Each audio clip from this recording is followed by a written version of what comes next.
Dawsonville, Georgia, doing what he does best, drive that Grand National stock car and speeds up to 200 miles per hour on the racetracks of the nation. Today, he's in quest of a unique prize, one that drivers as little as 6 months ago could not even have dreamt. Chasing him today, especially this man, Darrell Waltrip, whose Chevrolet yesterday won the Winston Stock Car Racing's All-Star event. Waltrip running well today in the World 600, and so is Dale Earnhardt, the tough customer from Kannapolis, North Carolina, who lives up on Lake Norman. Earnhardt Chevrolet likewise has paced the field along with Waltrip and Bill Elliott. The sport's 4 biggest races make up the Winston Million, and this man, Bill Elliott, has a chance today to win the richest single-day prize in motorsports. Round 1, the Daytona 500. Elliott drives his Ford Thunderbird into victory lane. Round 2, in May at Talladega, Alabama, the world's fastest speedway. Elliott outdistances fellow Ford driver Cale Yarborough and the rest of the field to win the second round and guarantee himself at least $100,000. If he wins today, $1 million. I still can't believe that we've got that much, and I'm looking forward to the other 900,000. I hope we can get it. We're going to work hard for it. If car number 9 can propel itself to victory lane today at Charlotte or Labor Day at Darlington, it's $1 million. Look at that smile. It certainly belies the pressure. Welcome to the Charlotte Motor Speedway as Jefferson Pilot Feller Productions presents exclusive coverage of the 1985 Coca-Cola World 600. A possible winner's purse of over $1 million in NASCAR's most grueling race. Today's show is brought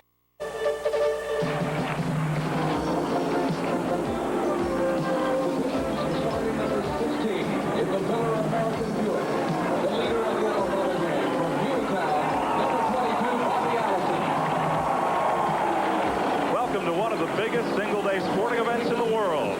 You're at the World 600 at Charlotte Motor Speedway in North Carolina. It's a beautiful day for the 100,000-plus race fans that line the grandstand and infield. Temperature will hit the 80s under mostly sunny skies. Couldn't pick a better day to watch a stock car race. And it will be a barn burner. 600 miles is the longest race on the NASCAR circuit in mileage. It's a test of driver, race car, chassis setup, engine endurance, and the pit crews and their strategy. Hello, everyone. I'm Mike Joy, and joining us on the telecast today, gentleman who's owned the Benny and Phil Parsons Skoal Copenhagen Racing Team, Johnny Hayes.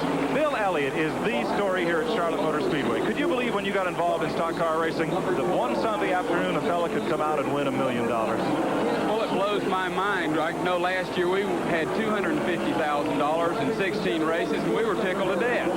Now you could win $1 million in one day, so Bill Elliott got a hell of an opportunity. The money that's come into this sport recently has made everyone in the sport and outside the sport really sit up and take notice. Well, it really has. I think half of America, maybe all of America, is looking down here to see how good old Bill Elliott's doing. Elliott, how's he reacting to the pressure? We'll find out in a moment. How's NASCAR, the sanctioning body, reacting to the pressure? They're under a tremendous amount of pressure to maintain parity, equality of competition between the competing makes. The man who's been following that story for us is on pit road, and he regularly patrols the kart and NASCAR circuits for ESPN. Let's join Larry Newber. Thanks, Mike. You know, if you could extract Bill Elliott, this race has all the potential of a classic General Motors Ford confrontation. But the Ford cars have won half of the races so far this year. To be more precise, that one Ford car has won 5 of the races. But all things considered, if you could just hold him back a little bit, this could be a very good race. The World 600. This is one of the most prestigious races in the world. It's the longest race in terms of miles in America every year. Now, it's considerably further than just a 500-mile race. That's 100 additional miles. That's 45 additional minutes. Pit strategy obviously requires at least one more pit stop. But this race is unique in all of racing, and the crews face this type of strategy only once every time this year, Mike. This facility has grown from an asphalt oval and single grandstand in 1960 to a multi-million-dollar showplace of the sport. But the man on our team that's covered more World 600s than any other is area sportscaster Bob Heitz. Each year, this World 600 event has a phenomenal impact on the Carolinas and the Charlotte area particularly, pouring back over $100 million into the local economy. But the track as well turns its money right back into the facilities themselves, where it is now one of the finest racing facilities in the entire world. This event has become a happening. It's a month-long festival, a carnival, if you will. and it means a whole lot to this community. It has become national in scope, and it's going to continue that way year after year. It all culminates this afternoon in 600 miles of stock car racing here at the Charlotte Motor Speedway. Bill Elliott, the man everyone's attention is focused on. Jerry Punch of Daytona Beach, who covers pit road for Motor Racing Radio Network, has been tracking Bill Elliott and talks about his ambitions and the intensity of World 600 Week. Mike, who is Bill Elliott and where did he come from? Well, it's no secret that Dawsonville, Georgia's favorite son has become a national celebrity almost overnight. 4 pole positions, 5 wins in the first 10 Winston Cup events, and today a chance to win the Winston Million. But has all the media hype gotten to the Elliott? It possibly has. A couple of days ago, they burned the rear end without putting grease in it. Yesterday, transmission trouble in the car. Elliott had to drive the afternoon with one hand on the gear shift. A lot of folks in the garage think the pressure may be getting to Blazing Bill. Johnny Hayes, you're a good friend of Bill Elliott. He stayed up at your house kind of to escape the media attention. What's working on his mind right now? Well, I think he just wants this week over, one way or the other. You know, Bill Elliott, the thing that people don't understand about Bill Elliott works on his race car. He's his own crew chief. Bill Elliott was at the racetrack at 5:30 yesterday morning. Works all day on his race car, makes appearances, do everything. He just wants a few minutes to himself. He just wants an opportunity to race and then get back to his family. He'll be by himself behind the wheel of that race car, racing for $1 million. We'll be right back to the Charlotte Motor Speedway and the World 600.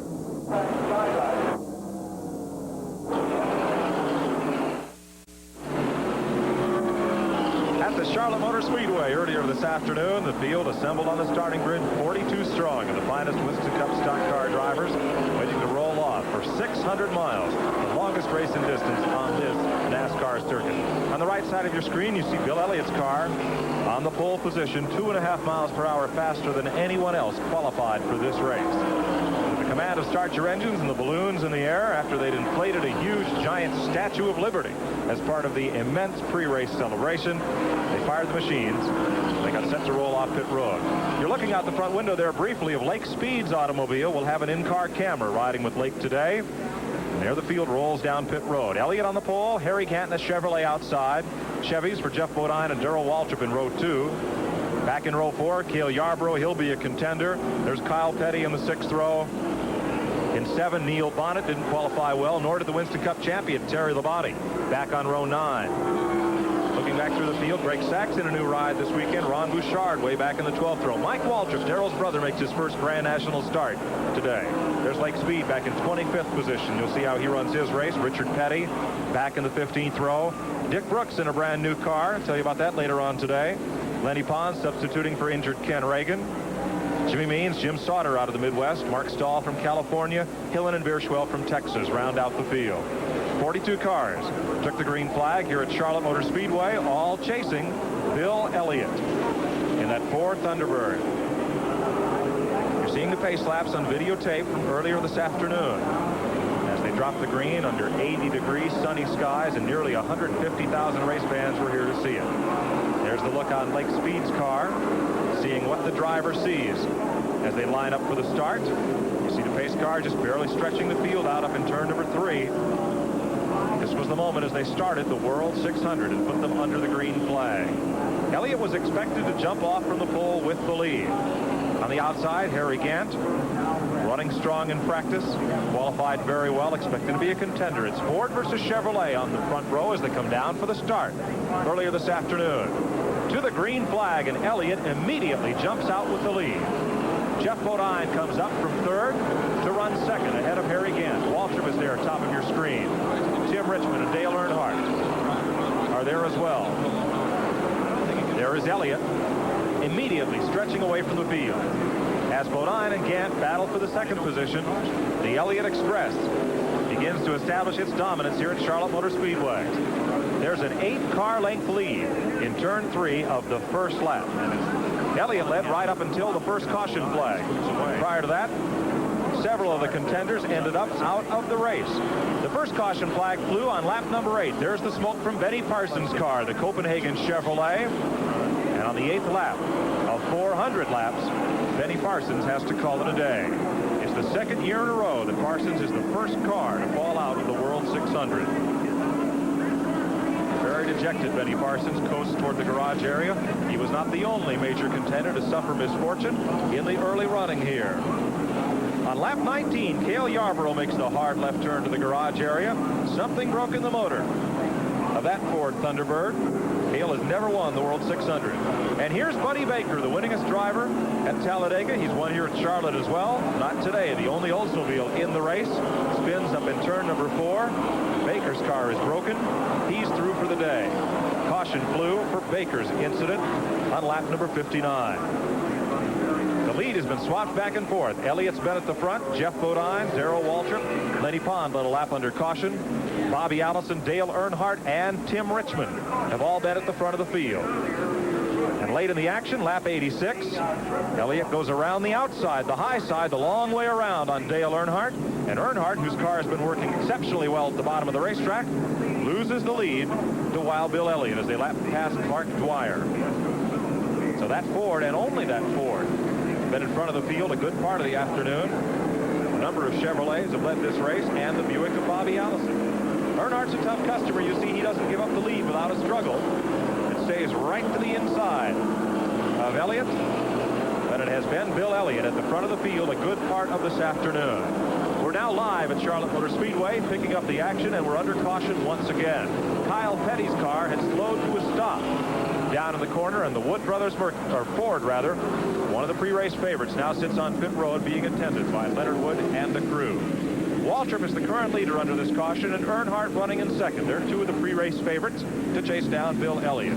Tim Richmond's Pontiac rides third. The Chevrolet of Neil Bonnet is fourth, and Rusty Wallace, driving a Pontiac for High Point furniture manufacturer Cliff Stewart, is the fifth place car under the caution. There's Kyle Petty's car being repaired on pit road by the Wood Brothers. They hope to get him back in the race before the green flag falls, and that is imminent. We're about to go back to green flag racing. Well, it's been exciting the whole day.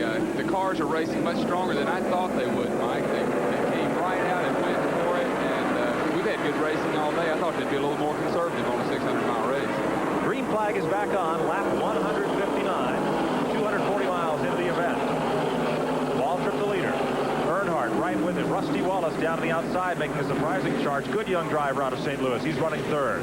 There's the front two tied together, drafting off turn 2 into the back straightaway. Richmond is with them. And a little further back, the battle for fourth spot. Wallace, moving next to Neil Bonnet, will come up and join these three leaders. Bill Elliott's Ford pitted twice under this caution flag. Long pit stops each time, but he remained on the lap with the leaders. They'll put a second lap on Kyle Petty, who remains on pit road. Now Kyle pulls away. His last two races have been tremendous successes. Second at Talladega, Alabama, and third at Dover, Delaware. Battle for the lead off turn number 2, and again Earnhardt's car works really well on the bottom of the racetrack through the corner. Dale all day has been running super down on the bottom of the racetrack. If you just watch him go through, you'll notice a lot of people are pushing up high, but Dale always staying bottom.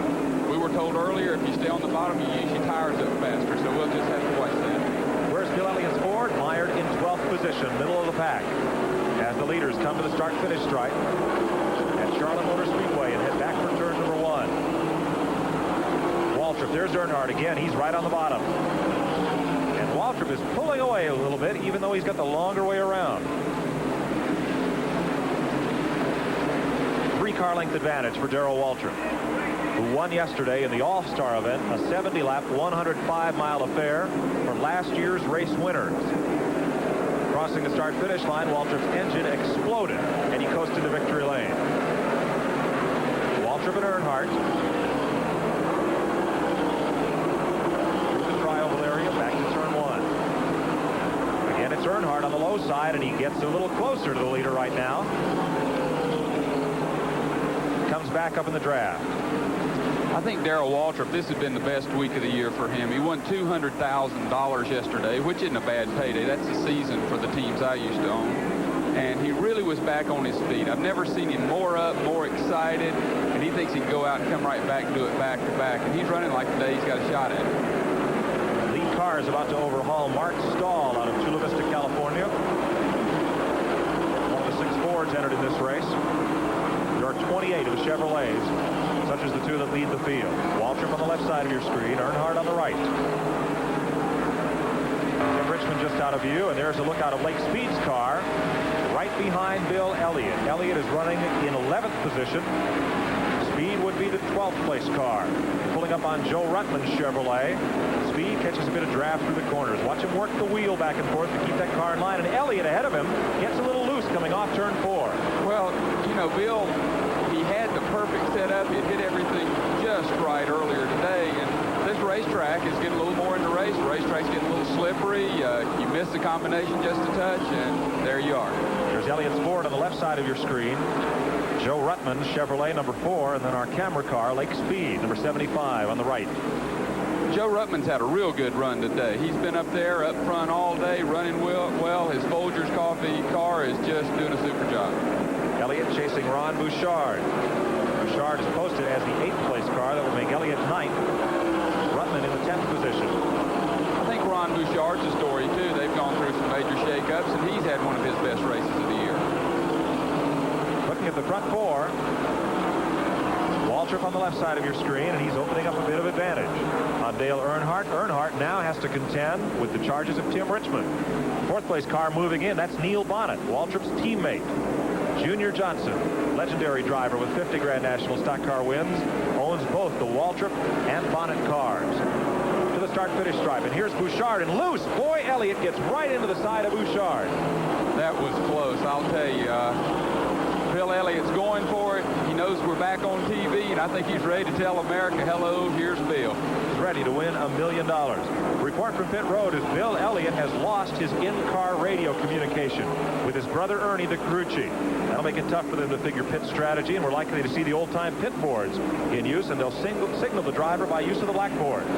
There's the separation back to Elliott, who's driven around Ron Bouchard.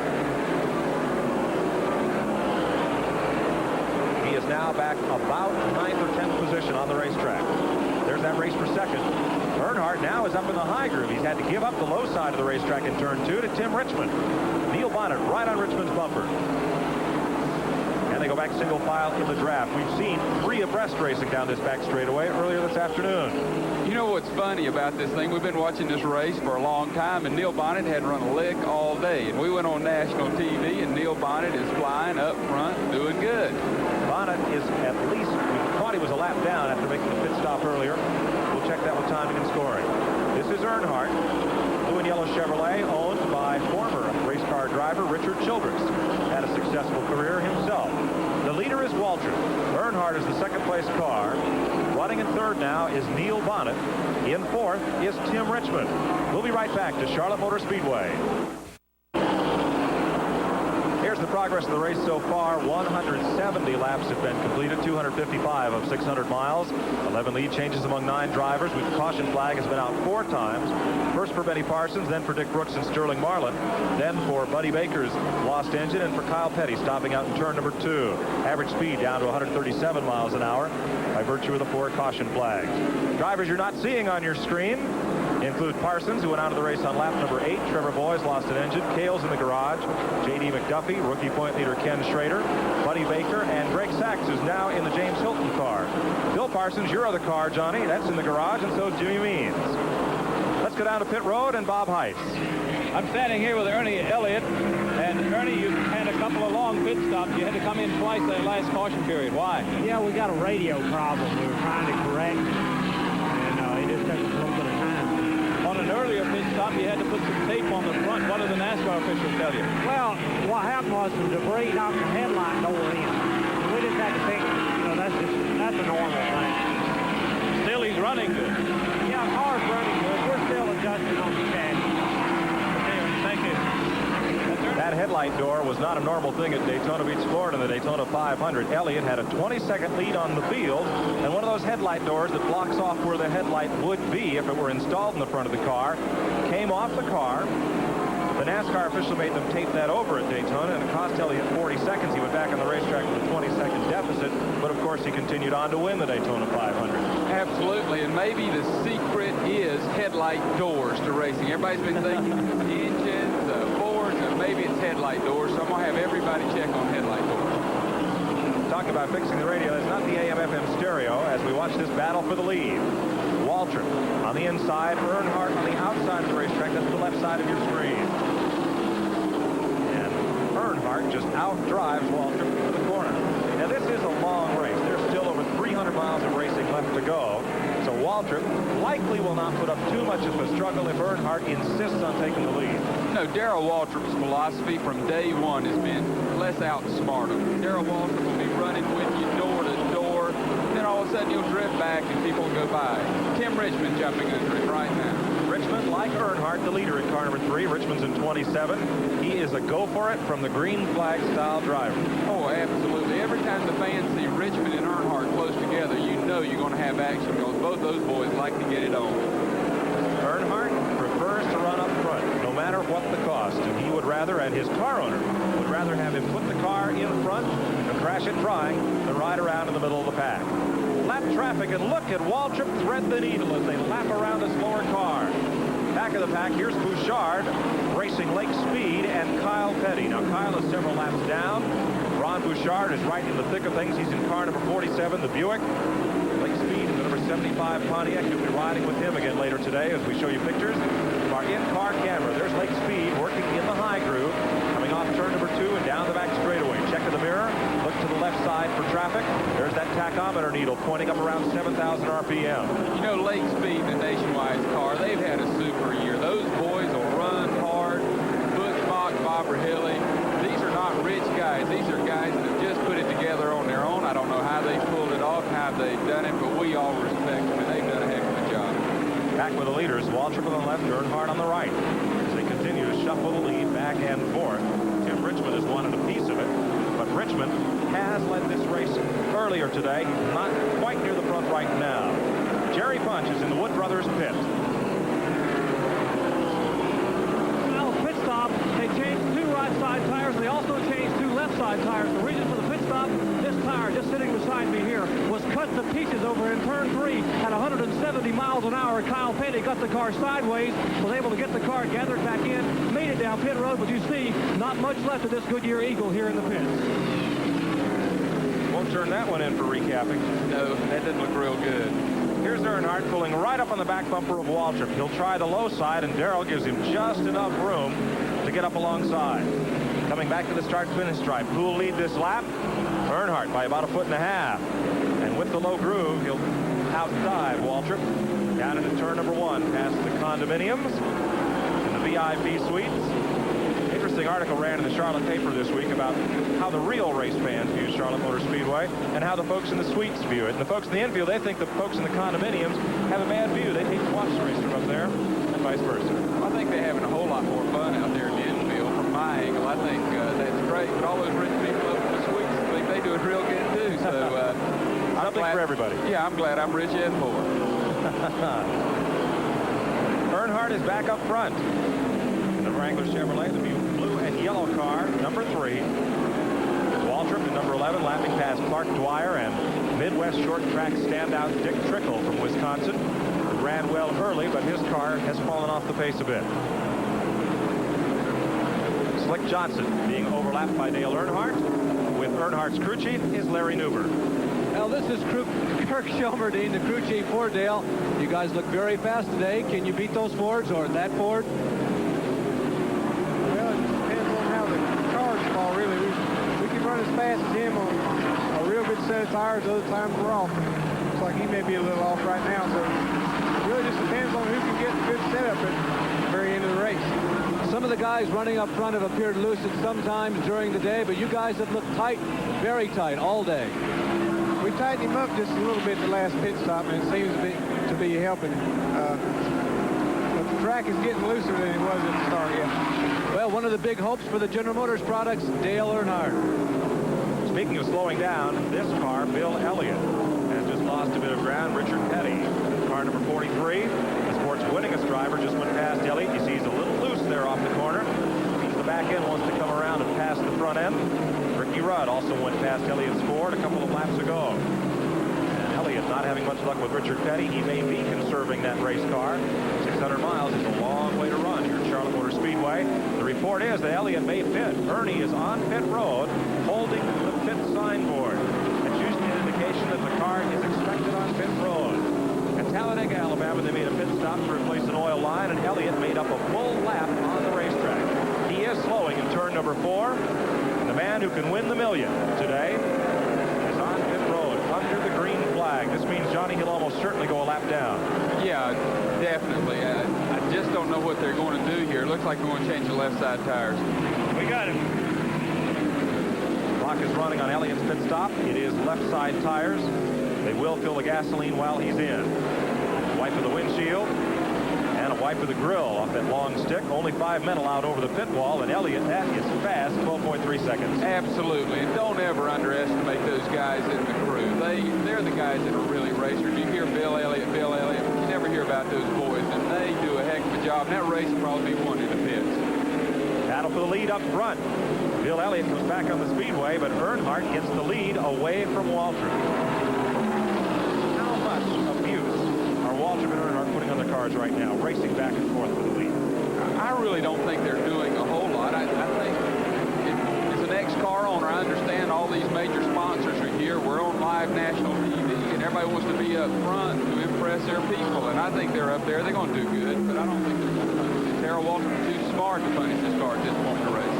Waltrip's teammate Neil Bonnet posted as the third-place car. There's a couple of car lengths back. Tim Richmond is also there. Earnhardt, you see, started fifth. He's got the lead. Waltrip runs in second. I would guess that Junior Johnson surely hit the combination this week. You know, with Darrell's success yesterday, and right here we have two other the Budweiser cars running right up there, and they're doing a heck of a job. Waltrip started in fourth position. He's now running in second. Earnhardt's the leader.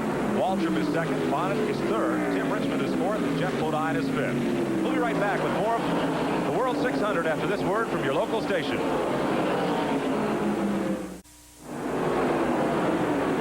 Fourth place car has come to grief. Tim Richmond's old Milwaukee Pontiac. The Raymond Beetle car is on pit road. Crew chief Barry Dodson, engine builder Harold Elliott looking under the hood. And they'll button it up. Richmond refire. They're going to push it back to the garage. That is of no concern to Dale Earnhardt in car number 3, or Waltrip in 11, or Neil Bonnet in car 12. Now running right with them is Bill Elliott. But Elliott, car number 9, the Ford, had to stop to change a flat tire, and he is 1 lap behind the leaders. I think we'll find out right now what Bill Elliott has, and if Bill Elliott has them covered. If he goes right on by here, picks this lap up, we know he'll just be conservative and run all day. But when it comes down to it, he can jump on it. Right side of your screen, Elliott comes up alongside of Neil Bonnet's car, and motors past Bonnet going up into the corner at turn 3. They'll lap past Dave Marcus automobile, the 71 car, and Elliott draws a bead on Waltrip. Waltrip is the second place car number 11. There's Earnhardt, the leader. Here is Elliott. You see that taped up headlight door? It's the same one he lost at Daytona. Exactly, so that narrows it down. It's the right headlight door. So we now have the secret to going fast in Grand National racing. I hope there's more to it than that. Earnhardt, the leader on your left. Waltrip is second, and Elliott is 1 lap behind the leader. There's Neil Bonnet, the third place car. In 9 laps, Waltrip and Earnhardt will be racing for $10,000. Barclays American has posted a $10,000 bonus to the leader at the halfway point as they cross the scoring stand line on the start-finish line. Neil Bonnet may have a shot to win some of that money, and Larry Newber is in Bonnet's pit. Well, this is Tim Brewer, the crew chief. You know, the last time you were on the racetrack with Bill Elliott, he was leading, and you guys were trying to get your lap back, and you did it. Well, I'll tell you what, Larry, I couldn't halfway here. We had a little problem. We got a little bit too much wedge in the car. We had to stop, change the left side tires, take a little bit of the wedge out, but we could run the guy back down. But we're in the same situation everybody else is. If you slip the tires a little bit too much, you're going to get them hot. It's going to be hard to recover unless you stop and change. Are you saying that Neil is holding back perhaps just a tad right now and try and coast for a while? Well, he's tiptoeing just a little bit more than he normally has today, but hopefully, you know, that'll get us through the afternoon. You know something, Mike and Johnny? I don't know that we exactly know how much Neil Bonnet has today. I think he's pretty quick. A lot of poker players out there as we watch second place Darrell Waltrip trying to hold off Bill Elliott, who is 1 lap down. The lead battle has tightened up as a result of Elliott's pressure. It really has, and everybody in the stands that knows anything about racing says this is where we're going to find out what Bill Elliott has. Because he needs to get get that lap back. The caution comes out, it's tough to get it back. He needs to show his hand right now. And Earnhardt and Waltrip are running kind of a Chevrolet blockade. One goes high in the corner, one goes low. There's not much room for that Ford to squeeze through. No, that's just racing. That's big-time Grand National racing. You just do the best you can to stay in front. If he's that good, let him pass me on the high side. Elliott will try it instead on the low side. This is turn 4. Elliott has the room on the bottom of the racetrack. Waltrip tries to pinch him into the grass. No success. He gave him just enough room to run his race car. And down in turn 1, Elliott is still on the bottom of the racetrack. This is not a battle for second position. Elliott is 1 lap behind. If he can pass Earnhardt, he'll get back on the same lap with the leaders. He just does not have the draft on the back straightaway, and at 170 miles an hour, that comes into play. Waltrip follows Earnhardt into the corner once again. And now Waltrip, he's got to concern himself with Earnhardt and that $10,000. And you can bet if there's anybody in America that knows about that $10,000, it's Darrell Waltrip. If I was a betting man, I'd bet you Darrell Waltrip will win it. Junior Johnson on pit road, Waltrip's car owner, has his hand on his wallet as there are just 4 laps to go to the $10,000 halfway prize. Elliott is going to be the spoiler in this. Waltrip knows that's the car to beat in this race, and he and Earnhardt must both work hard to keep Elliott 1 lap down. I'm sure Darrell's sitting here hoping, say, hey, Bill, I know you're going to get me a little bit, but how about let me go for the 10 grand and then catch me later? On turn 4, that yellow stripe, the first one they cross, is at the scorer's stand line. That's where they'll measure that $10,000 prize. It'll be a 2-car race for the 10 grand. Neil Bonnet has dropped back a bit, so too is Jeff Bodine. Battle for the lead, turn 2. Waltrip tests the waters. Elliott still can't gain any ground.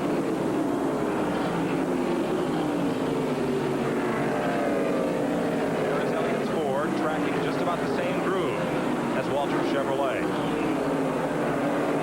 You know, Earnhardt is tough. Dale Earnhardt will stick a race car anywhere in any condition. So here's it. You know, Earnhardt loves money just as much as anybody. He came from a mill hill just like I did. $10,000 is a lot of money where we come from. He's lapping past Bobby Hillin, the young Texan, the youngest driver in the field. Down the back straightaway again, they're single file. Moving past Mike Waltrip.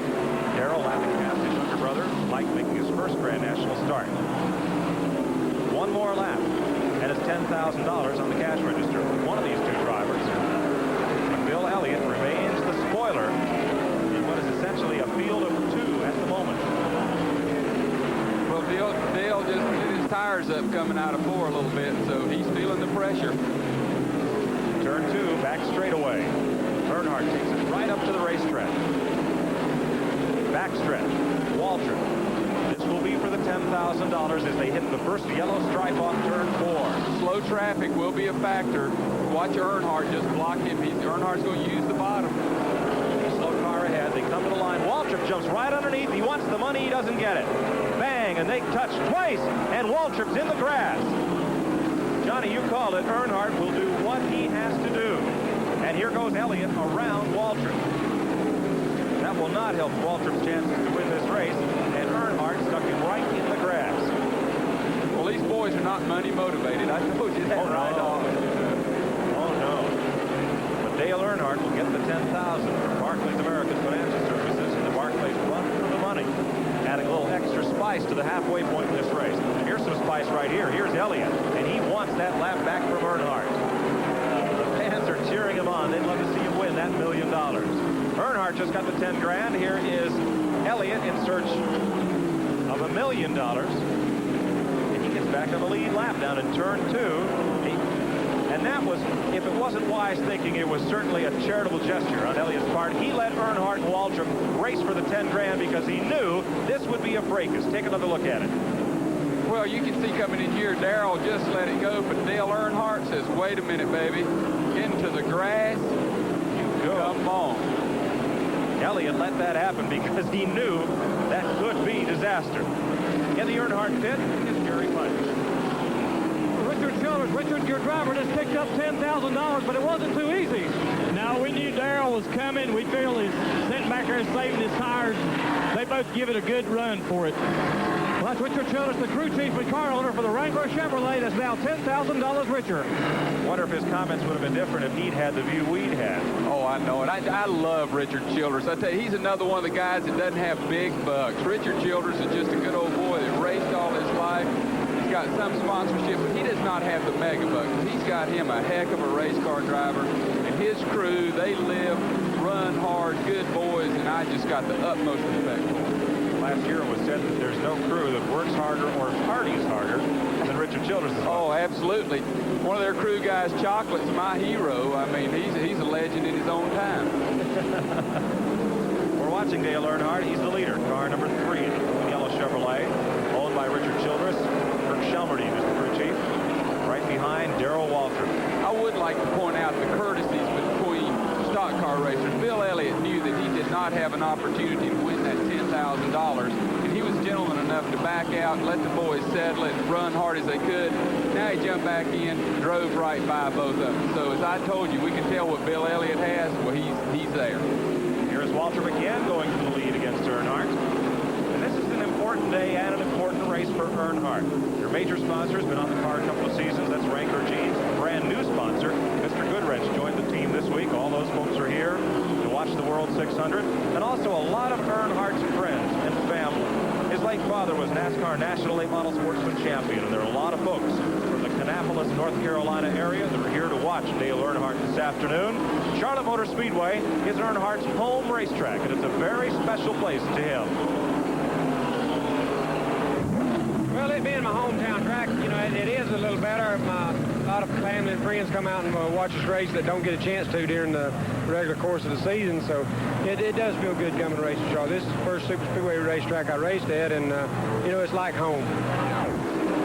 Dale Earnhardt chasing Darrell Waltrip. They're going to put a lap on Rusty Wallace this time. Wallace has had a good run here today in Charlotte. The World 600 driving for Cliff Stewart, but he'll go a lap down to the leaders. Earnhardt just drawing a bead on Waltrip. You don't see Bill Elliott. He's pulled away.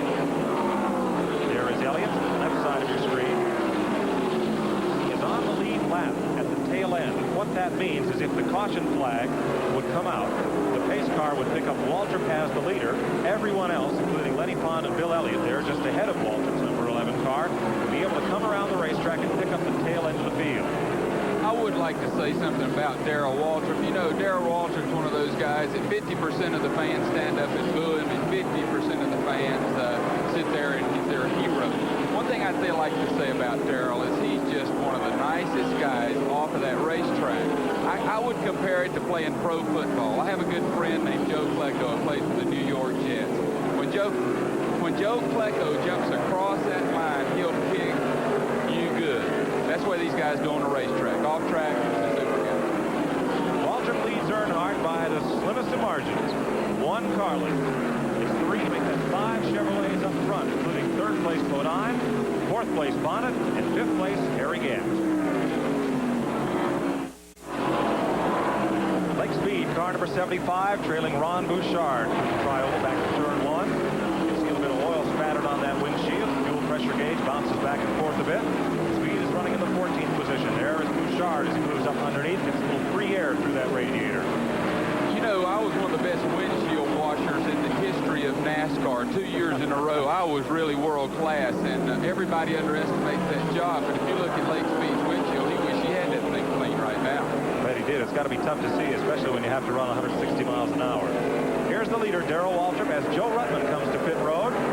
Ruttman in car number 4 has a problem with the windshield. It's broken, picked up a piece of debris, smashed through it. That's one of the few pieces on the race car that are exactly the same as the stock passenger car. I think that is not a minor windshield problem. That looks like to me that we're going to have to replace that boy.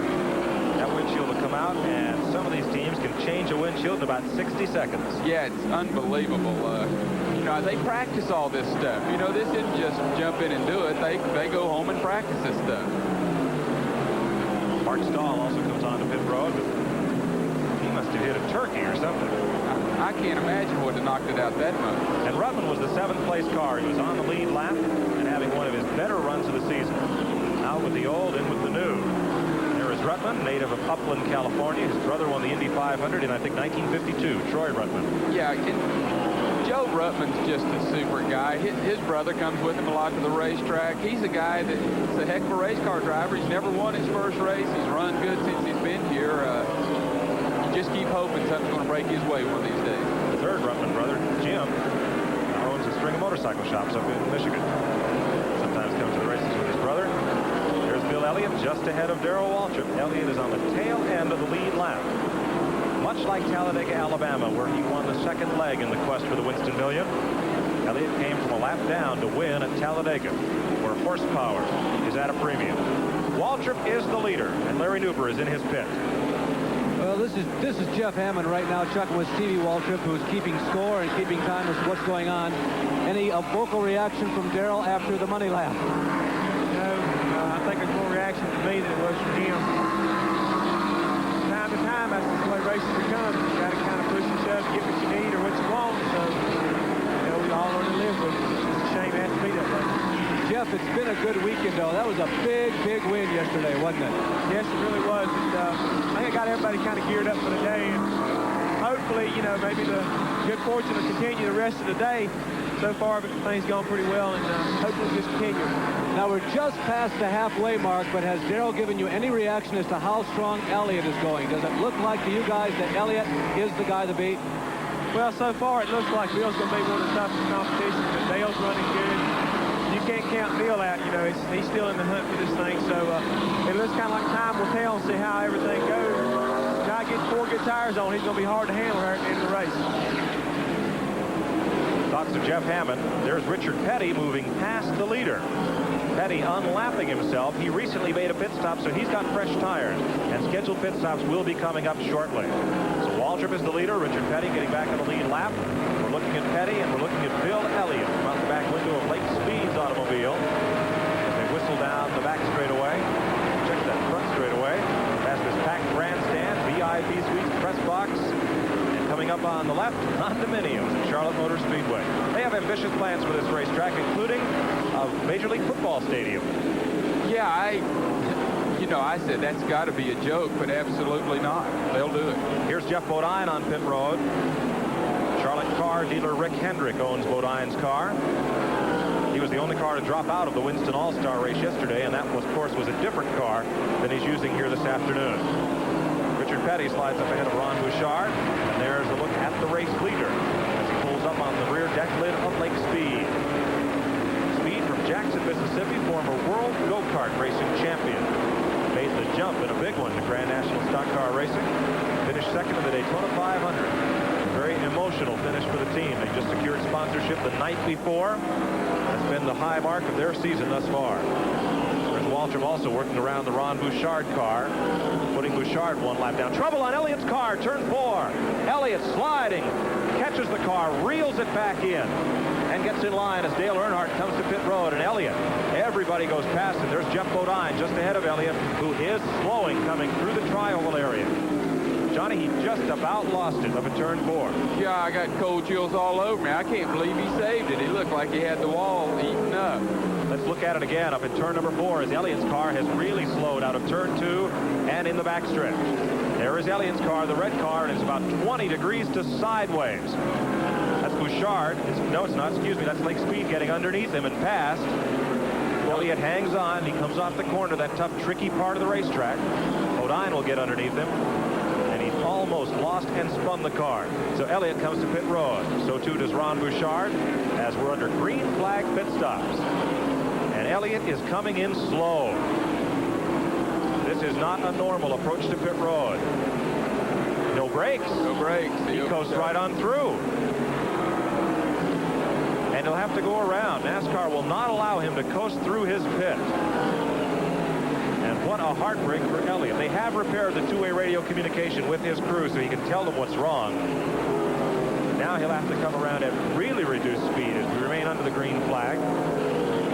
They're going to be able to stop that car in his pit. He's picked up speed a bit out of turn 2. There's Dale Earnhardt going past and Dave Marcus. Bob Heiss is with Dan Elliott. Dan, did he lose his brakes? Yeah, we've lost the brakes. We don't know what the trouble is. We're going to try to come back in, see if we can get the car stopped, and see if we can find the problem. You think that's what caused him to get out of position up there in the turn? Yeah. Okay, thank you. Dan. Thank you. Elliott is still running about 50, 60 miles an hour as he comes down pit road. Terry Labonte is pitted right near him, and Labonte can't decide whether to pass him or just stop. Elliott may have the car shut off, double clutching it down through the gears. Everybody grabs on. Nope, not this time.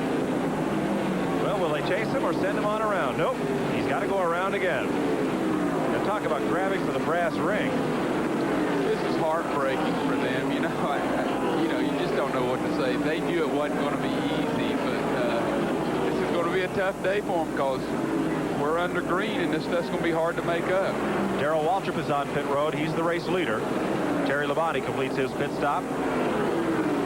David Pearson, the sport's second leading all-time winners on pit road. Everyone but Harry Gant and Bobby Allison now have pitted among the lead cars. And, of course, Elliott, who cannot get stopped in his pit stall. Gant's on pit road as well as they complete the service on Waltrip's car. Jeff Hammond slings that jack around the other side, and they're going to change 4 tires under the green flag for Waltrip. 5 men over the wall, plus the gas catch can man. Well, we'll try it again. May have to put a bulldozer out there on pit road to get Elliott stopped. Now, a couple of crewmen have walked down pit road a little ways. Going to grab on the car, and they'll wear out some shoe leather trying to get him stopped this time. Now he's at about 15, 10 miles an hour. Everybody grabs on. Whoa! They got him. You know, this can't be any fun for them. You know, it's not only not, you see your $1 million going out the window all of a sudden. Hood is up. They'll put some brake fluid in, trying to find out where that problem is. If the brake line broke, if they simply boiled or ran out of the fluid, ran out of brake fluid. Let's take another look. From Lake Speed's car, he was right ahead of Bill Elliott. You see through the haze or out the front of Lake's car. There is Elliott just ahead and to the right, and he gets way towards sideways. Hey, Lake Speed did a heck of a job missing him, too. You know, you can see him go sideways, and Lake did a heck of a job getting around. And so, too, did our remote control cameraman of tracking Bill Elliott as his car got way sideways. Thanks to Steve Breed for that nice shot. Here is Elliott getting back up on the speedway. We'll check with NASCAR scoring and see how many laps he lost trying to get onto pit road. Meanwhile, Rusty Wallace, Bobby Allison have made pit stops. Eddie Bierschwal's car is on pit road for an extended stop, and they're servicing Mike Waltrip. Watching Dale Earnhardt, the leader. Jeff Bodine runs second. We'll be right back with more of the World 600 after this from your local station.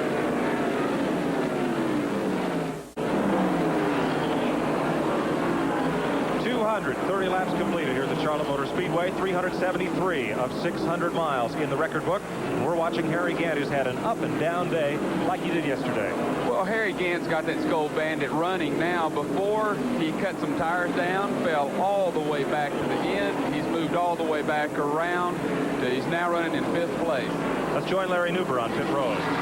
Well, this is Travis Carter. He's in charge of what Harry's doing. You guys have had a long day, but I think you made the most of it under the circumstances. Well, it appears we've been off some all day. We adjusted a little bit at the start.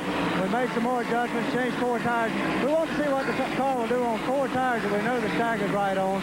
So we'll just see how it comes along, see how the cautions come next, and play it from there. You guys are making your own engines right now, and yesterday in the Winston and today, you've really shown some speed. I think the program is really coming along. Well, we've been very pleased with it. And some days our cars work real well, and some days we're a little off. And Charlotte's always been a problem track for us.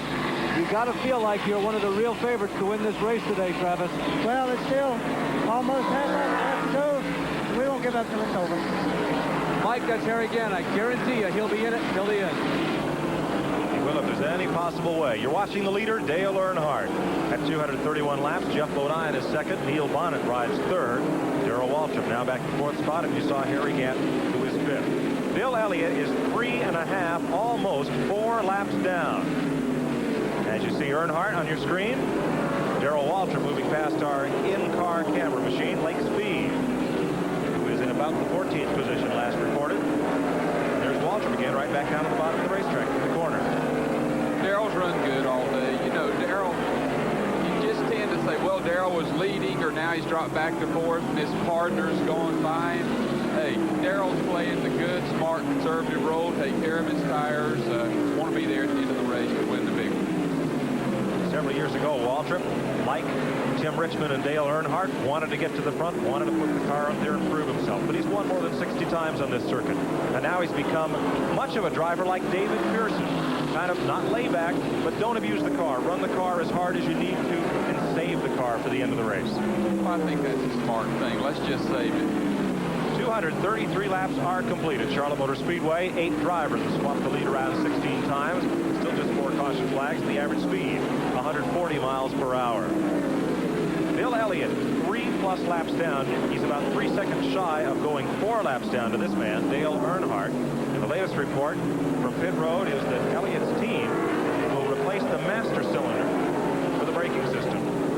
Well, I think R.J. Reynolds Tobacco Company, with their $1 million bonus, we're probably going to have to wait to Darlington, South Carolina to check that one out. Ken Martin, our statistician, was just on the phone with Darlington Raceway. And now that Elliott has gone 3 laps down here at Charlotte in the 3rd leg of 4 races that make up the Winston Million, ticket sales have skyrocketed. The phone's ringing off the wall at Darlington.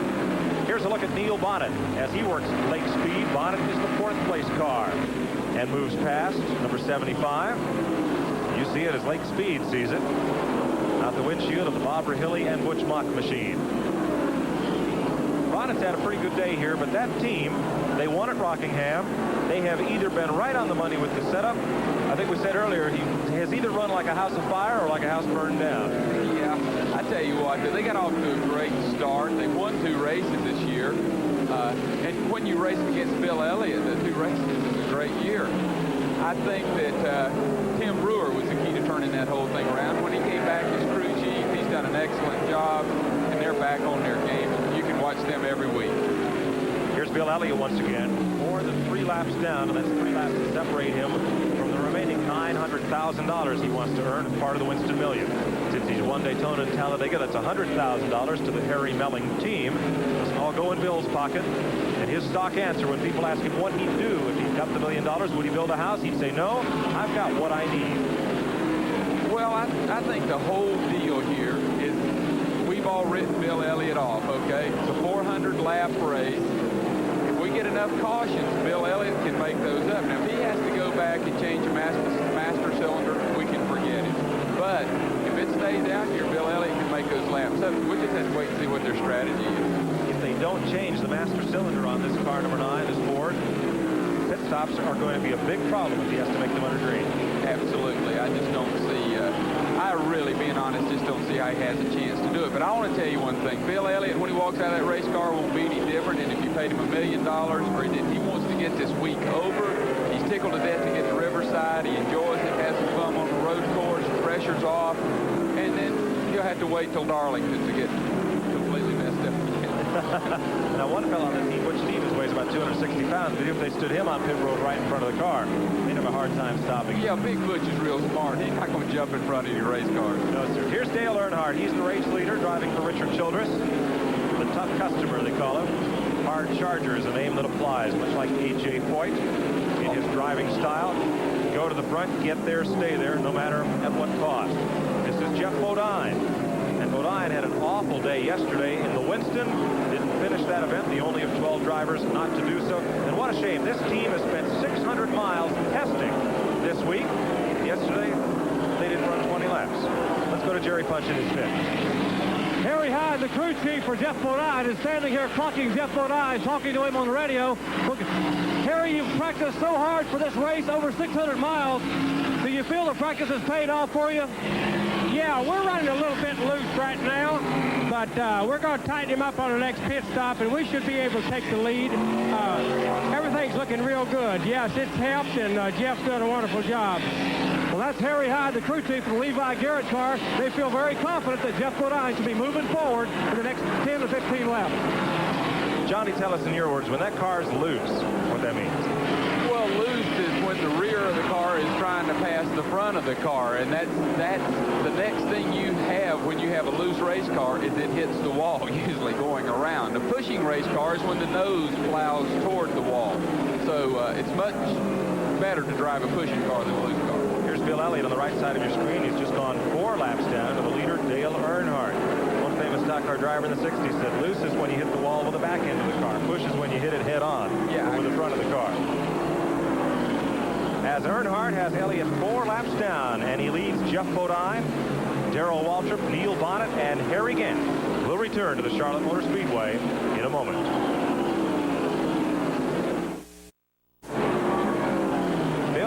tries to negotiate past Jeff Bodine. You just heard Bodine's car chief say they're a little loose. They're more than a little loose. And they've been a lot loose all day. You and I were talking earlier and said, good gracious, I don't know how Jeff's going to fight that thing for 600 miles. Jeff is in car number 5. Here is Waltrip going past the Ailing Elliott car. Just not handling as well as they were early in the event, and they do plan to pit him sometime soon to replace that master cylinder. Slick Johnson goes past Elliott's car. He's pretty much trolling right now. Yeah, absolutely. Just, you know, try to get it over points. He's leading into points, so whatever, he's going to stay out there. Elliott is 19 points ahead of Jeff Bodine in the chase for this year's Winston Cup, the National Driving Championship. Elliott has led 3 times in this race for 78 laps. Here's the man that's up front right now, Dale Earnhardt, car number 3, going past Dick Brooks. Earnhardt has led 5 times, now for 64 laps. Here at Charlotte Motor Speedway in the World 600, 400 laps make up the race today, 600 miles. It's the longest event in stock car racing. The front end of Brooks' car you saw a moment ago just behind Earnhardt crumpled as a result of the early crash with Sterling Marlin that brought out the race's second caution. Turn 1 and 2. Earnhardt right up at the top of the racetrack. He could probably use an extra lane if there was one there. Yeah, you know, I was surprised. They say if you run up high, it takes care of the tires a lot better than running low. So maybe he's trying to conserve his tires. He's got the lead. He's got the edge he wants. Earnhardt circulating the racetrack virtually free of traffic at the moment. He's gone past Brooks, and he'll work next on Clark Dwyer's automobile. The race leader from Kannapolis, North Carolina, now makes his home in Mooresville, right on Lake Norman, one of your neighbors. Yeah, he lives up there close to me. He's really just a super guy. He'd rather fish than to drive a race car, I think. You know, his whole life is fishing and racing. You know, that's hard to believe because it's such a contrast between the two sports.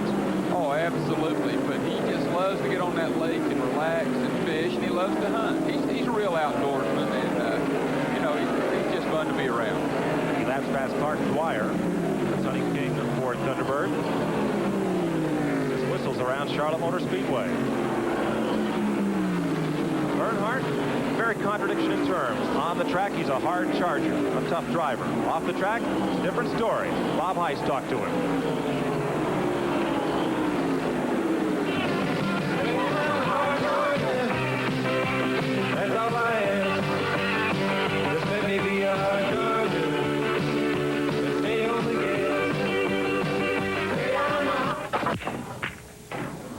The up-tempo, hard-charging life of Dale Earnhardt changes dramatically when he's at home with wife Teresa.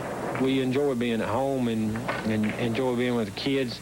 We do things together. Teresa and I decided to get married. It's been 2.5 years ago, and we dated for several years. So, you know, we know what each other want, and when we do something, we do it together. We've added on, did little things around here at the house, and we do things together. I think that's been the key to our happiness.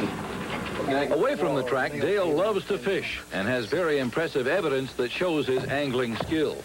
Okay. In his spare time, Earnhardt also enjoys working on race cars and tinkers at home with an antique Ford that Junior Johnson helped him rebuild. Dale's reputation on the track is of a hard-charging, go-to-the-front kind of driver. I got the hunger and the drive to go out there and win.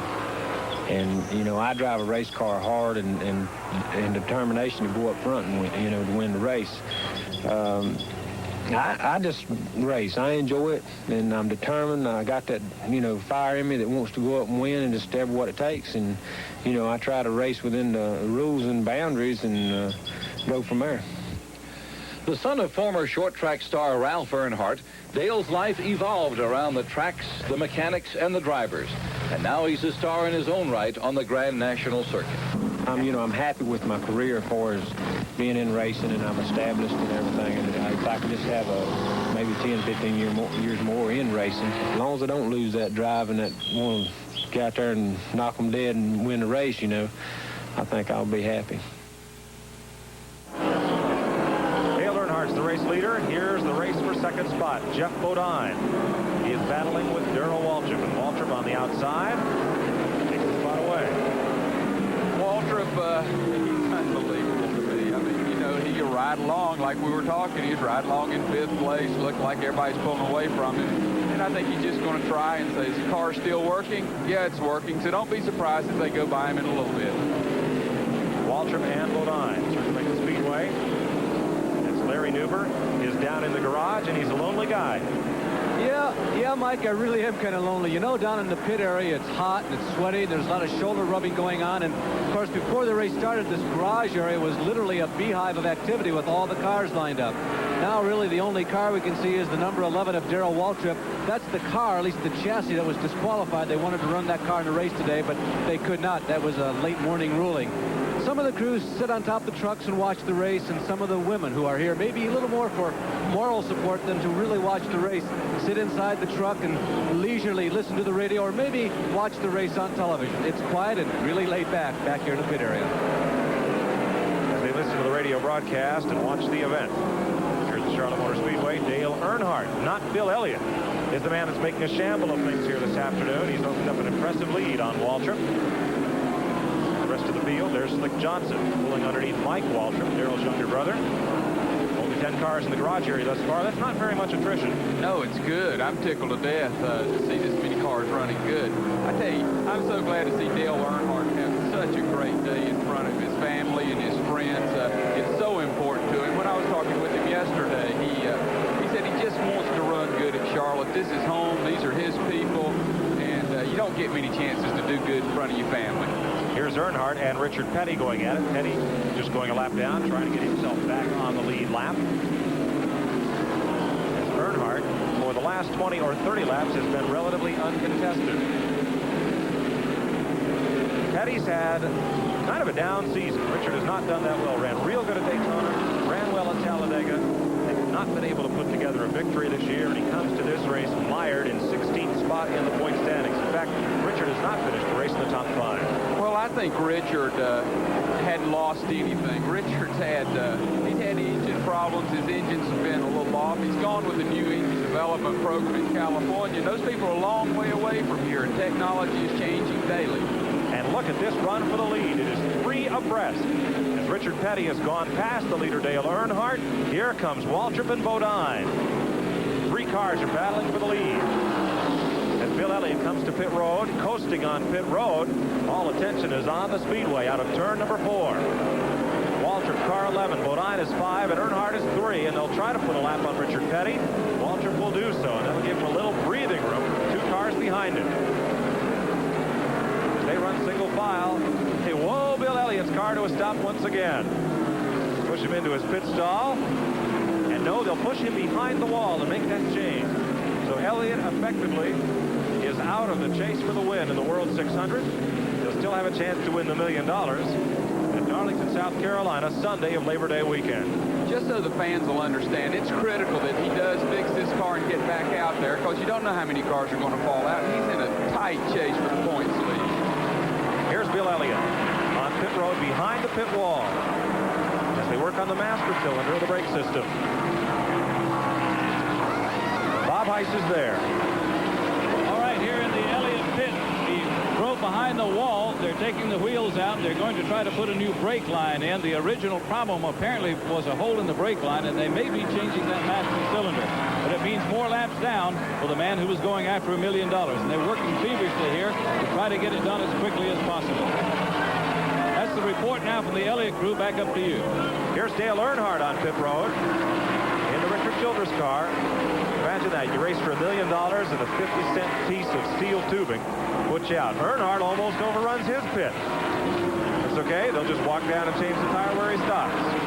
If they're within a pit or 2, NASCAR will allow them to service the car. Done with 1 tank of gas. Each of those cans hold 11 gallons. A little bit of overflow there. And in 16 seconds, Earnhardt is away. He last pitted 42 laps ago. That'll show you how you get fired up. You're running 160 miles an hour and you come down and have to stop. You know, Dale's fired up, and it's just hard to slow down. That's a tough adjustment to make. When you're running that kind of speed, you suddenly have to stop the car within a 20-foot piece of real estate. It really is. And, you know, it's even tougher at Daytona and Talladega. And that's one of the things that scares people when rookie drivers come in there that haven't gone through it with a lot of experience. No rookie at the front of the pack. It's Darrell Waltrip leading Geoff Bodine. Harry Gantz, the third-place car. Neil Bonnet is fourth. And Earnhardt comes back on the racetrack in fifth position.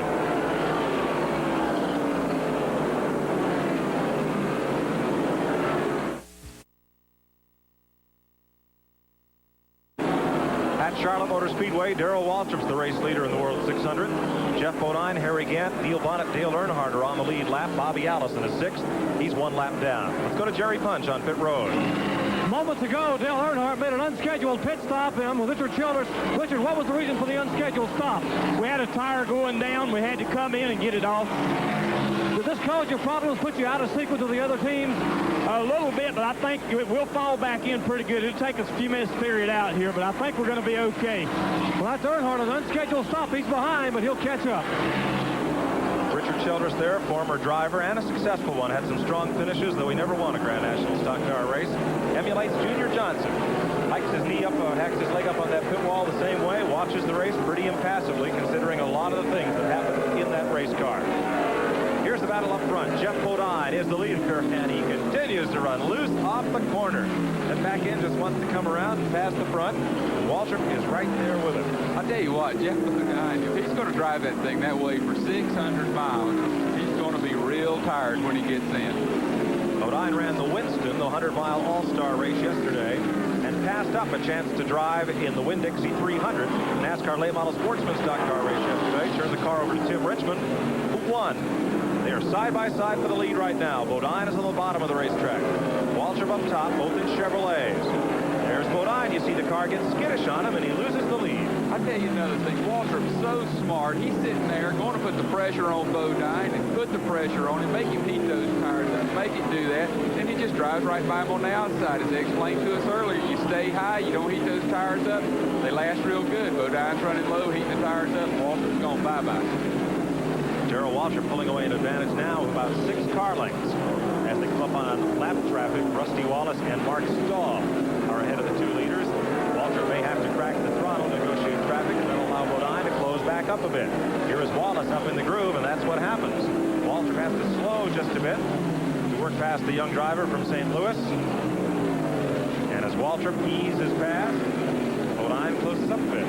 I tell you, that's a name you better get used to hearing, folks. Rusty Wallace. Because there's a kid that was a great champion in ASA. He's a kid that's really got a great attitude. He's very courteous on the racetrack.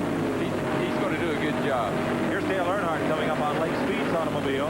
Earnhardt is now the 5th place car after that unscheduled pit stop. You see the tire marks on the left side of that car just ahead of the rear wheel well. I think that was $10,000, those little tire marks, don't you? That's what they were worth. That's where he and Darrell Waltrip got together, running for the 10 grand. Earnhardt moving past our camera car. Lake Speed in the Bob Rahilly and Butch Mock automobile. See that black smudge just behind the number 3. Here's a close call. Here is Bodine getting underneath Rusty Wallace. Rusty lets off and says, go on, because I'm already down a couple laps, so don't let me hold you up. Back to start finish. And high up in turns 3 and 4. Waltrip and Bodine, the first and second place cars. 5 cars are on the lead lap at Charlotte Motor Speedway. Carnival 11, Waltrip. And here is the latest in a sickening season for Ron Bouchard, the driver of the Valvoline Buick out of Fitchburg, Massachusetts. That will bring out the caution flag for the 5th time today, as Bouchard has hand grenaded an engine down in turns 1 and 2. He coasts along the back straightaway down on the track apron, but there's oil on the track in turn 2, and we're under caution. Ron Bouchard did a great job today. He ran with them. He ran good. He's had this problem all year. I tell you what, when they get over these little problems, they're going to be tough. Bouchard was the 8th place car, and in a move that surprised everyone in the garage area, this week car owner Jack Beebe fired almost the entire crew, including crew chief Wayne Bumgarner. Well, I don't understand that. You know, I love Wayne Bumgarner and those guys, and they're super. So, you know, you own a race team, you do what you have to do. Darrell Waltrip is on pit road, and his crew does what they have to do. Put right side tires on. Here's Geoff Bodine, also getting right side tires and a full tank of gasoline. Harry Gantz getting on left side tires. Bouchard has coasted in. Terry Labonte's on pit road, so is Neil Bonnet. Dale Earnhardt comes in. Richard Petty, Rusty Wallace, Morgan Shepherd. Hey, this is one of the best things about stock car racing versus other forms of racing. It's called caution flags because this is a brand new start for us. It's a brand new ball game. Everybody catches up, and the excitement's there. You see the fans are all standing up. It's ready to go again. Well, the caution flag is out. They're all standing up. They're going to go take a break as well. You saw Bouchard's car push behind the pit wall. It's at reduced speed under the caution flag. It is the 4th race in a row that Bouchard has failed to come to the checkered flag. There's Dale Earnhardt, the 5th place machine. Rejoining the field, and now the car's not on the lead lap. The second group will come to pit road. Here's Lake Speed moving past Dave Marcus, sliding down pit road. Nationwide Auto Parts Pontiac coming to the attention of Bob Rahilly, Butch Mock, and the crew. The signboard's there. He bumps it, comes to a stop, and the crew is there poised to put on left side tires. He's not bouncing in the seat. They're jacking the car up. They wipe the windshield, scrub across the front of the grill, put 22 gallons of gasoline in, and 2 Goodyear tires on the left side. Lake Speed's just a super kid. He's a guy that was a world karting champion, and he came along and just did a heck of a job. And I just can't say enough for that whole group. Butch Mock, Bob Rahilly, that crowd, they're just super. Lake Speed comes off pit road. He'll come back up to Speed. That is his real name, by the way. The whole Speed family is down there in Jackson, Tennessee. Has some real estate, radio, and television interest. Let's check in with Lake Speed. This is Mike Joyer for the Tower. For Nationwide TV, the Nationwide Auto Parts Pontiac, how's your race going? Mike, we're having a hard day at the office today. It just doesn't seem like we get the car up to speed with everybody else. We're just kind of hanging out here and keep this Nationwide Pontiac going all day and see what we can pick up the best. We'll just have to go after them again next weekend out of Riverside. You and Dave Marcus looks like you had quite a banging and shoving match there about 30 laps ago. I think. I didn't realize Dave was still up beside me. I thought I'd gotten by him clean, but evidently I hadn't when I felt a little tap on the quarter panel there. Those kind of things are probably best just happened and gone and forgotten, though, when you get back to the business of racing. I'll tell you, boy, it didn't hurt either one of us. There wasn't anything the matter with it. You know, it's just one of those things. You make a mistake. We're both real lucky that that I didn't make a worse mistake. That's all. Well, we'll follow you the rest of the day. Good luck this afternoon. He mentioned Dave Marcus. There's another interesting story. Dave Marcus is a guy that doesn't have a whole lot of money. I don't know how he does it. You know, all these other teams got $1.5 million a year or so. He's got like a couple $100,000. It's his own money. We're under the caution as we see Dave Marcus, the AEL Equipment Rentals Chevrolet. 274 laps complete at Charlotte Motor Speedway. We'll be right back with more of the World 600 after this word from your local station.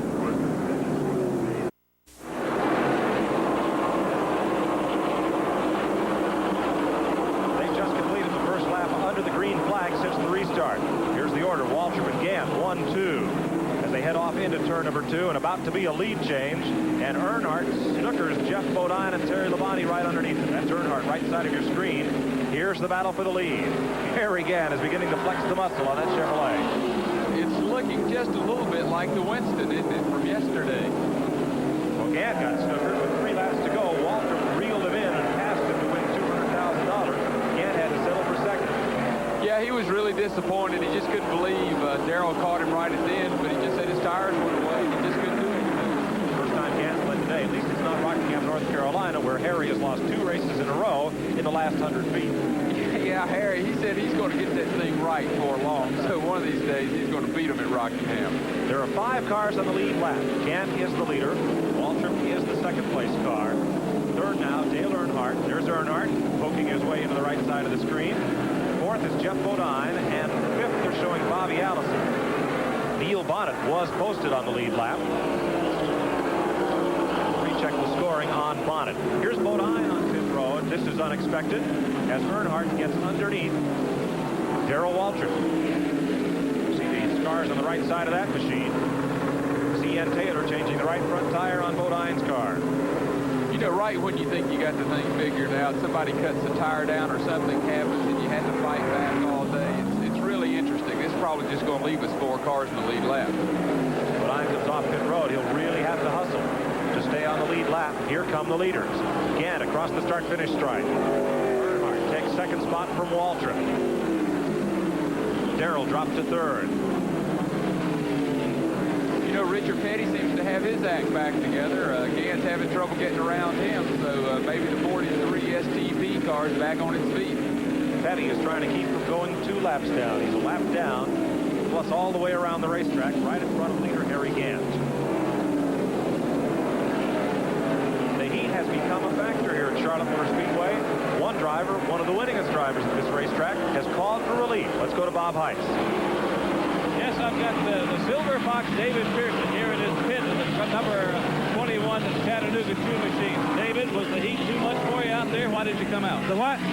Was the heat too much for you? no. Why did you come out? No, it's all right. My back a little bit tired, but, you know, they had been running so long, and Jim Sauter wanted to try the ground, you know, run the car a little bit. I told him before the race even started, I'd let him run it some if he wanted to.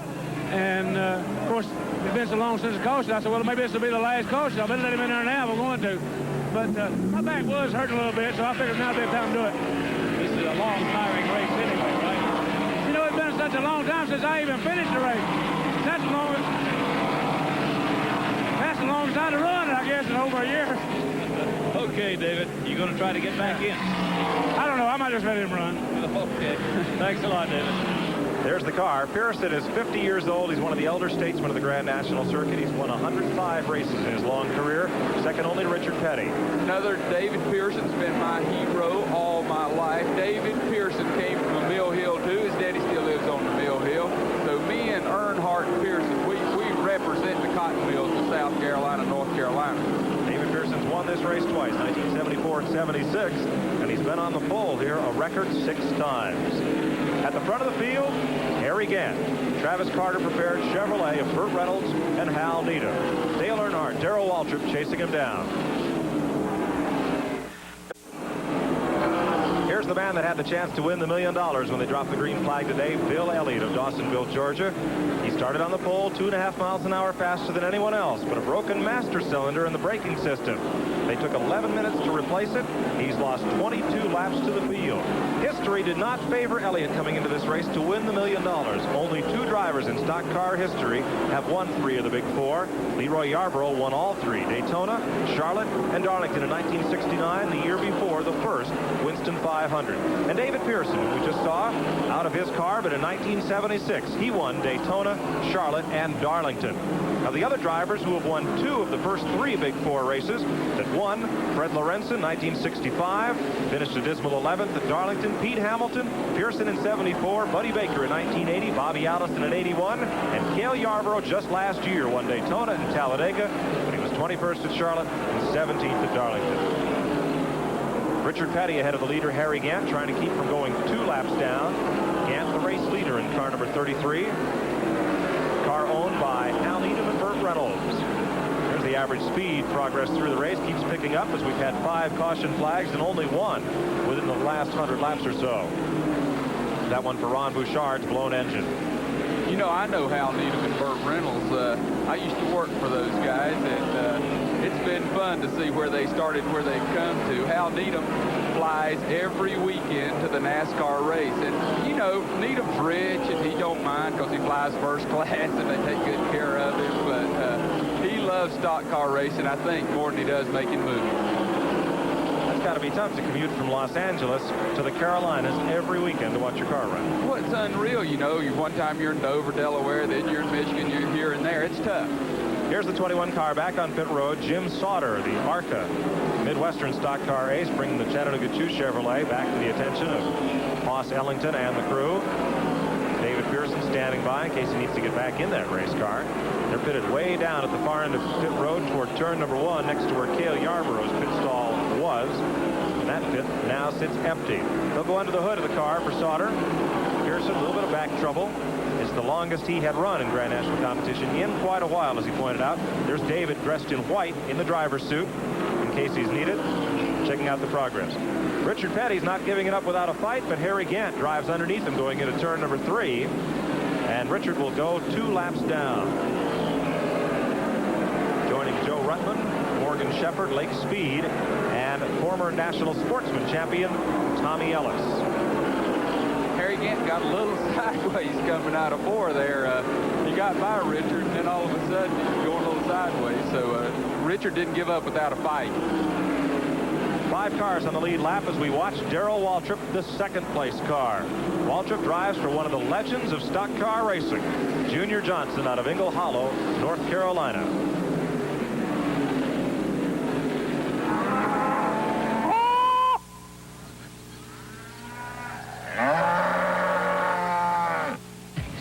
basically, I stick pretty close to my racing, but I do have quite a few cattle and try to coon hunt, and I got several thousand chickens, and I try to stay on top of all that all the time as much as possible. But I stay pretty close to my racing all the time. It's getting where the competition just gets tougher and tougher, and you can't hardly leave it alone. You just have to stay with it all the time. Junior's big passion is hunting with coon dogs. I try to put as much effort to my dogs as I can, because the more effort you put to them, the better dogs you got. It gives you a lot of satisfaction to know that you've accomplished something with a ham that a lot of people thinks it don't have good sense or whatever. But I've really enjoyed coon hunting all my life, and it's a tremendous sport if you look at it from a sports standpoint. See, if I had chopped that off at the top, the sap would have stopped and made apples. Like fooling with drafting different kind of trees to other trees, you know. I got one apple tree, I got 5 different kind of apples on it. Just playing with stuff, you know, just to see if you can do it. It's just sort of a hobby, or it intrigues you or whatever. Junior Johnson's whole life is centered around the hills of his Wilkes County spread in Ingle Hollow, North Carolina, including his massive 2-shop racing complex for the cars of Darrell Waltrip and Neil Bonnet, separated by Hunter's Creek that meanders across the property. It's a far cry from Junior's early days as a bootlegger of moonshine whiskey. It was kind of a traditional family type thing that most families did, you know, around here. And it was the way they had surviving and making money to live off from. I don't regret what I did when I was a young boy, because it was a lesson to me, and it taught you right from wrong, and it was, you could go to a liquor store and buy liquor, so there weren't anything, as far as I was concerned, wrong with buying it from me or buying it from a liquor store. My livelihood was in the moonshine business, and I went to the races to just challenge and see if I could beat the other guys and that type of stuff. The challenge is still there for the Racing Hall of Famer as he strives to keep his teams competitive in the modern-day high-tech world of stock car racing.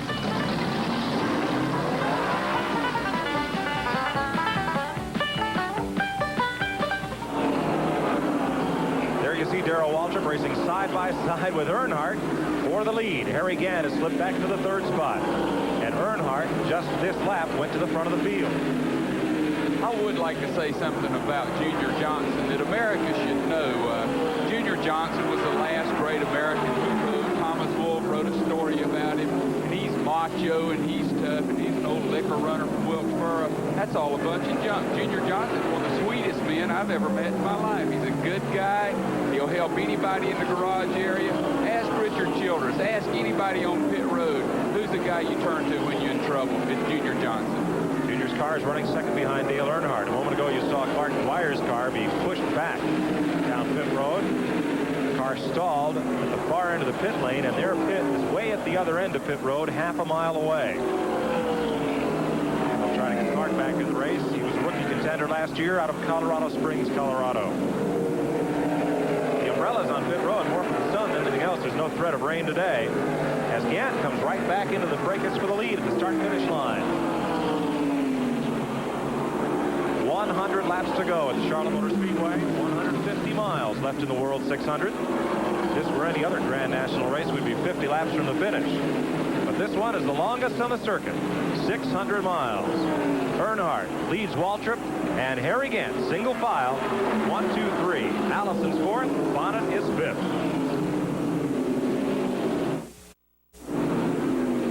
Back at Charlotte Motor Speedway, the World 600. Take a look at Lake Speed and the in-car camera, Nationwide Auto Parts Pontiac. I'd like to tell you something about Lake Speed. I've known both Lake Speeds. One was a hard-charging, hard-running rich kid from Mississippi, and then there's a brand-new Lake Speed. Now, I think y'all all like to take a look at the Lake Speed that I know and love. He's a changed man over the last year. He's quite a stock car driver. Finished second at the Daytona 500. Bob Heiss talked to him early this week. It all came together in a strange way at the last second. I mean, like sponsorship nationwide, Automotive Parts came on with us last night.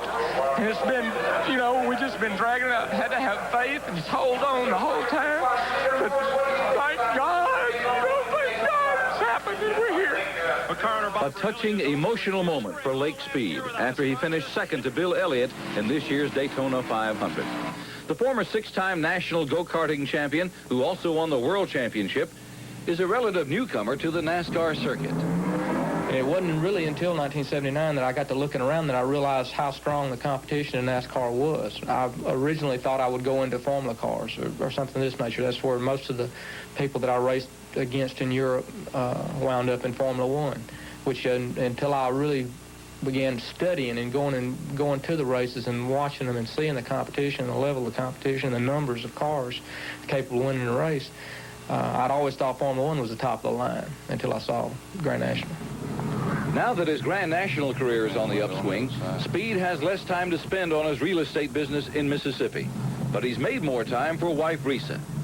Before I made my commitment to Christ, I used to race 7 days a week, 24 hours a day, and everybody else took a back seat. But that's something that the Lord showed me that I couldn't do that anymore. I'd lost a wife and custody of my child due to that type attitude and taking that position. Since then, I've reorganized my life a little bit. I really enjoy camping, time with the family, water skiing, and some things of this nature, just to go out and be in this world that God created for us and stop. You know, I read a little poem one time that says, you know, you stop, smell the roses. And you'd be surprised how beautiful the world really is once in a while if you'll slow down and look. But there's no slowing down on the track, because his name is Speed. That's his real name, and that's his view out the front of that car, number 75. Good battle for the lead up front. As we're watching Lake Speed, there is Earnhardt, and he and Waltrip almost got together again, just ahead of Harry Gant as they came off turn 4. You know what's unreal is Darrell Waltrip give you all the room in the world on the racetrack. He's one of the most courteous drivers out there, and Harry Gant's the same way.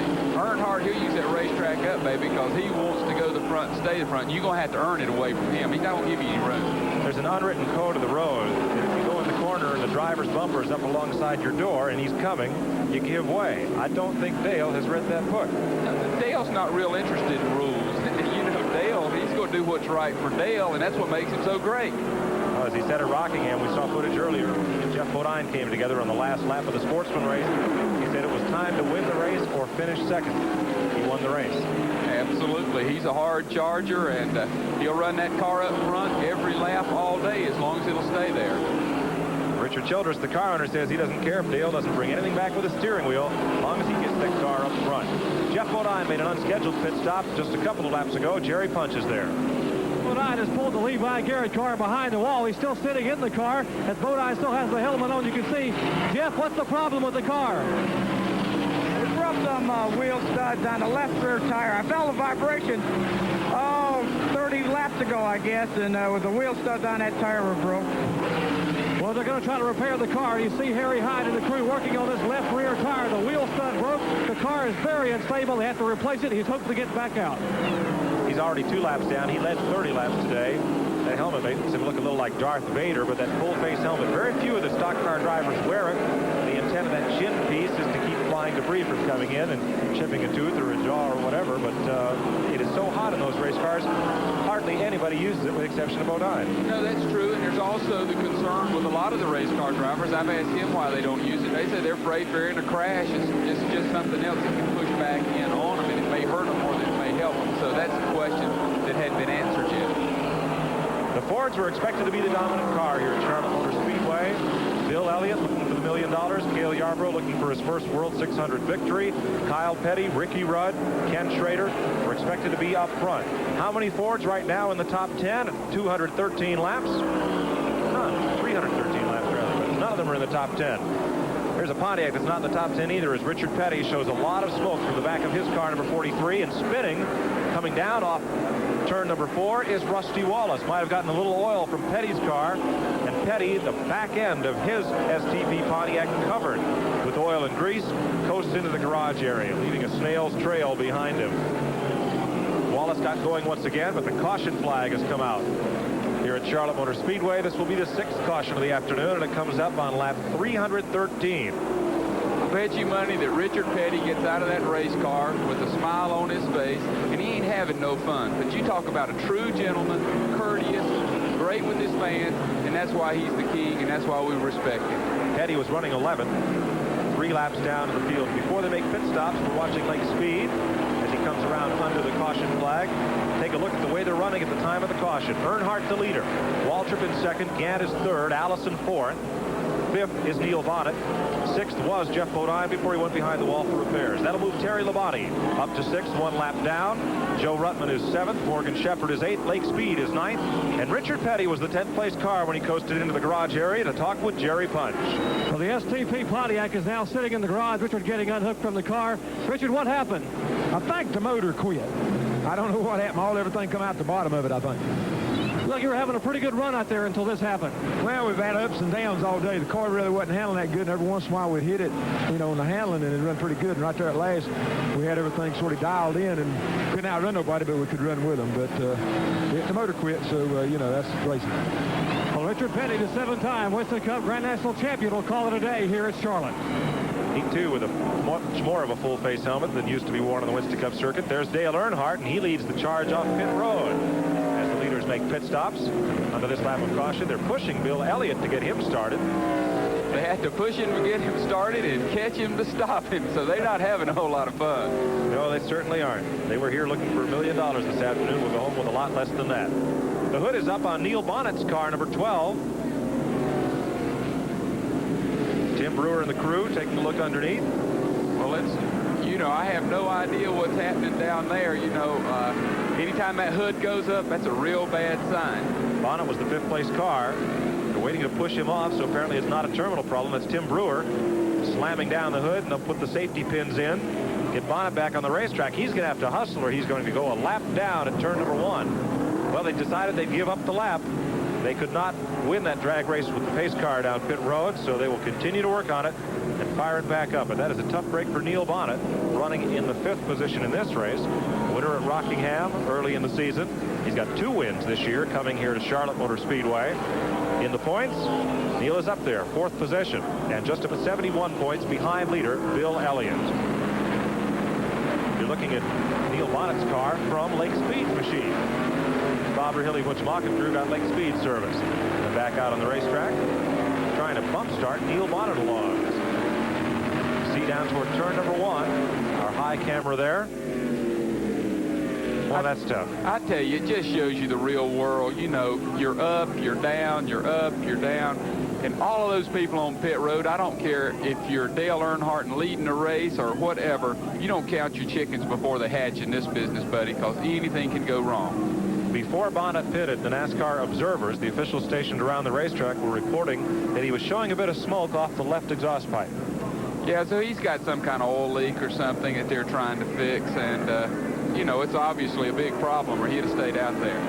Bobby Allison's picked up the lead under caution. Last report from Tommy and scoring. Dale Earnhardt's now at the head of the field. Waltrip is right with him. Harry Gant would be the 3rd place car as they come past. And while the teams get a bit of a respite under this caution period, we'll get one too. We'll be right back with more of the World 600 after this word from your local stations.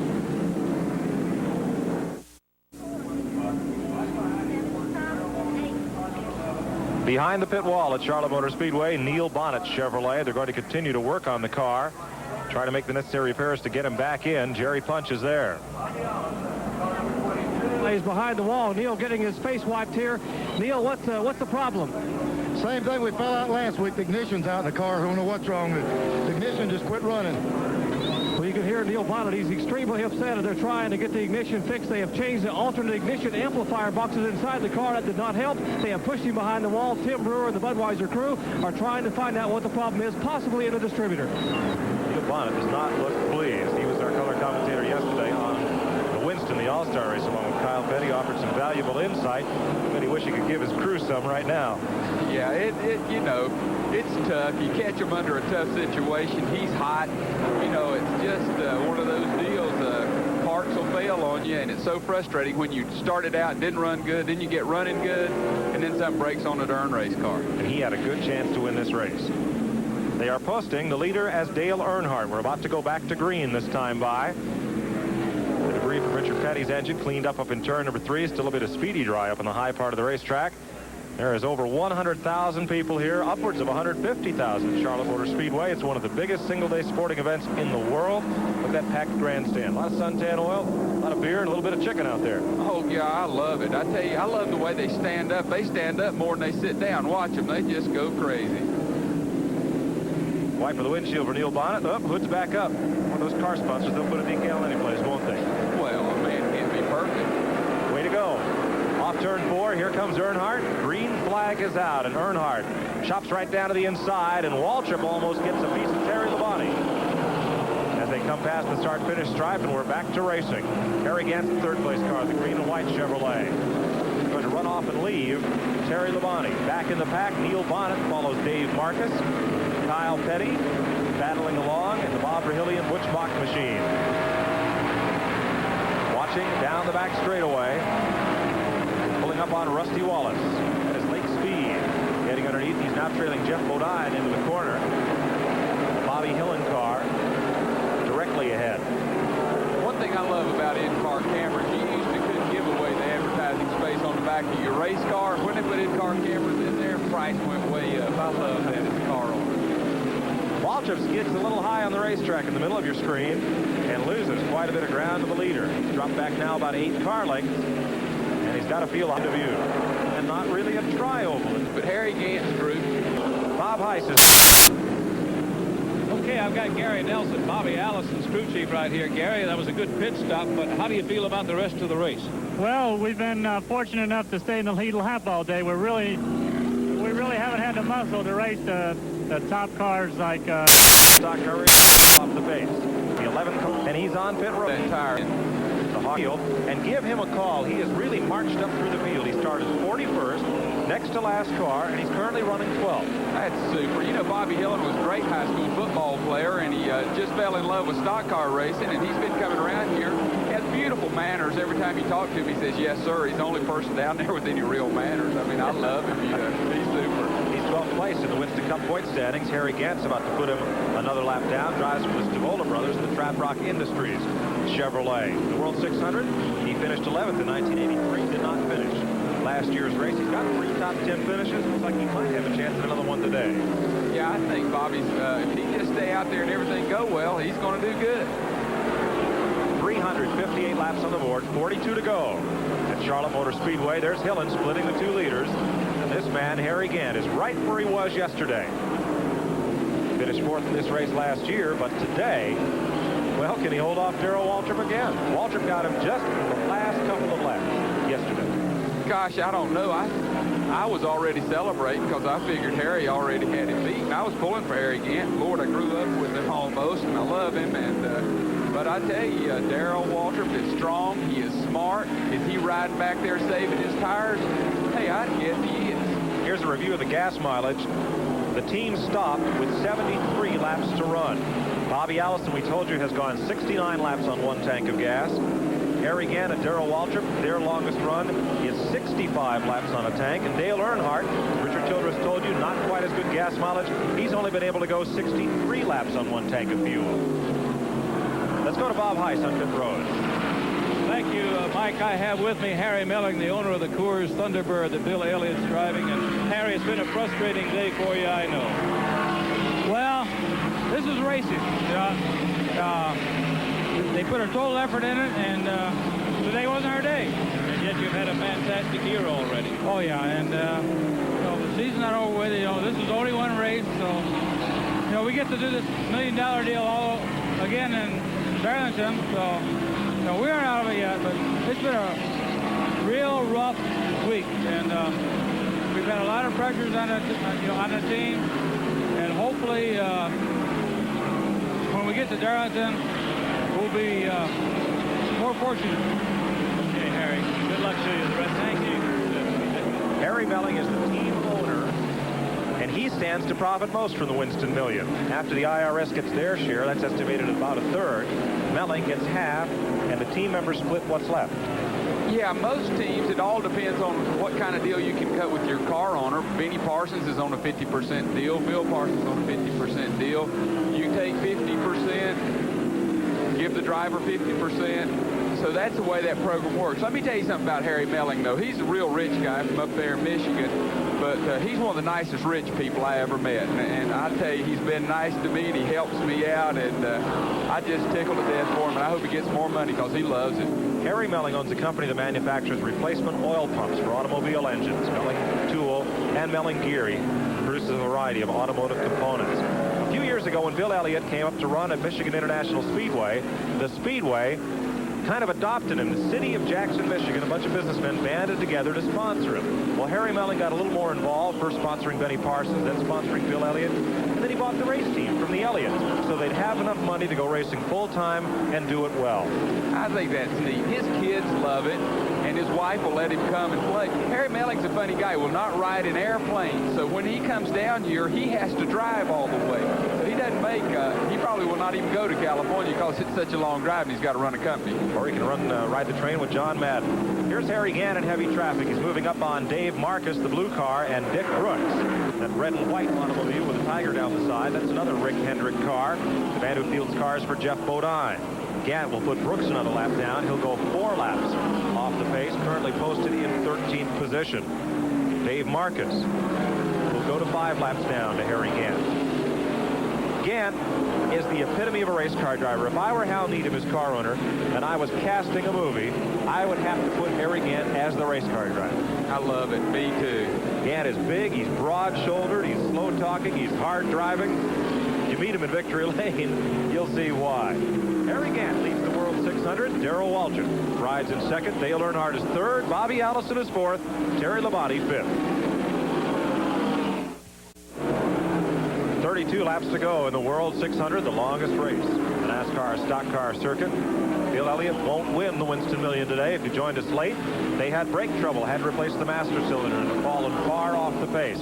He'll get another chance at the $1 million Labor Day weekend at Darlington, South Carolina. This man, Darrell Waltrip, is trying to run down this man, Harry Gant. There's the separation up in the corner, turns 3 and 4. Waltrip is eating up Gant's lead. Yeah, and the question is Darrell just taking real good care of his car? He's hanging just about the same distance behind him. He's keeping his eye on him. I would guess Darrell Waltrip is setting Harry Gant up to beat him toward the end of the race, take good care of his race car, and that's what I feel like he's trying to do. They're both running pretty high up the racetrack, both Gant and Waltrip. Also on the lead lap, Dale Earnhardt and Bobby Allison. Here's Waltrip lapping past Tim Richmond in Raymond Beadle car. They're the two leaders. Indeed, Waltrip is closing on Harry Gant as they work up the corner, back off turn 4 toward the start-finish line. 4 cars on the lead lap, 3 Chevrolets and 1 Buick. Gant, Waltrip, Earnhardt, and Allison. 30 laps, 45 miles left to run. There's Gant, the leader. And here's Dale Earnhardt. Look at Earnhardt's line through the corner now. It's late in the race. Yeah, he's just right up against the wall. The car is loose. He's just hanging on, trying to keep it in the ballpark. Earnhardt's losing a lot of ground. He is still the third-place car. Bobby Allison trying to run him down and pick off that third position. They're both well back in the leaders. We'll get a separation for you in a moment. But it is Gant and Waltrip in the distance, drawing ever closer between the two lead cars. They're up in turn number 2 as Earnhardt goes past the start-finish line. Back straightaway. About 7 car lengths. Separation as they move up on Slick Johnson out of Florence, South Carolina, to put him another lap down. Earnhardt, the third-place car, is 9 seconds back of the leaders. Back to start-finish. Waltrip moving past Slick Johnson's Ford. I'm really surprised that except for Bill Elliott, in the first half of this race, the Fords were never a factor today. It shocks me, and it'll shock everybody in the garage area because we all talked about it all week. We've been here since Tuesday, and everybody said this is a Ford racetrack, and Bill Elliott's going to do this and do that, and all the other Fords, and we're all shocked. Waltrip has caught Gant as they move up on Joe Ruttman, the 7th place car. Ruttman will go 3 laps down as Gant and Waltrip are right where they were battling yesterday. Absolutely. This is the place where if you are Harry Gant's crew chief, you are really hoping a caution will come out so you can make a final adjustment on that car, because the car obviously is going to weigh a little bit, or the tires are going to weigh a little bit, and Darrell Waltrip is ready to take the lead. We have talked all day about the smart driver Waltrip is, how he waits and runs for the money, doesn't abuse his equipment, tries to keep the car intact, works with his crew chief to keep the right setup under the car all day. All of a sudden, there he is. Absolutely. Darrell Waltrip, year in and year out. If you want an intelligent race car driver, he's the man you're driving the race car. You want to take care of it. You want to play smart. And Darrell Waltrip is also, he works very closely with Jeff Hammond and helping him on what he wants on the race car. Why is Waltrip, we'll get to that in a moment as we look at Lake Speed's car, looking right out from the back of Lake Speed's car. They come down the straightaway, and the leaders, as they get into the corner, are pulling up on the number 75 car, the Bob Ringley and Butch Bach Pontiac, and about to put Lake Speed another lap down. Gant, Waltrip, there's Lake Speed, bottom of your screen.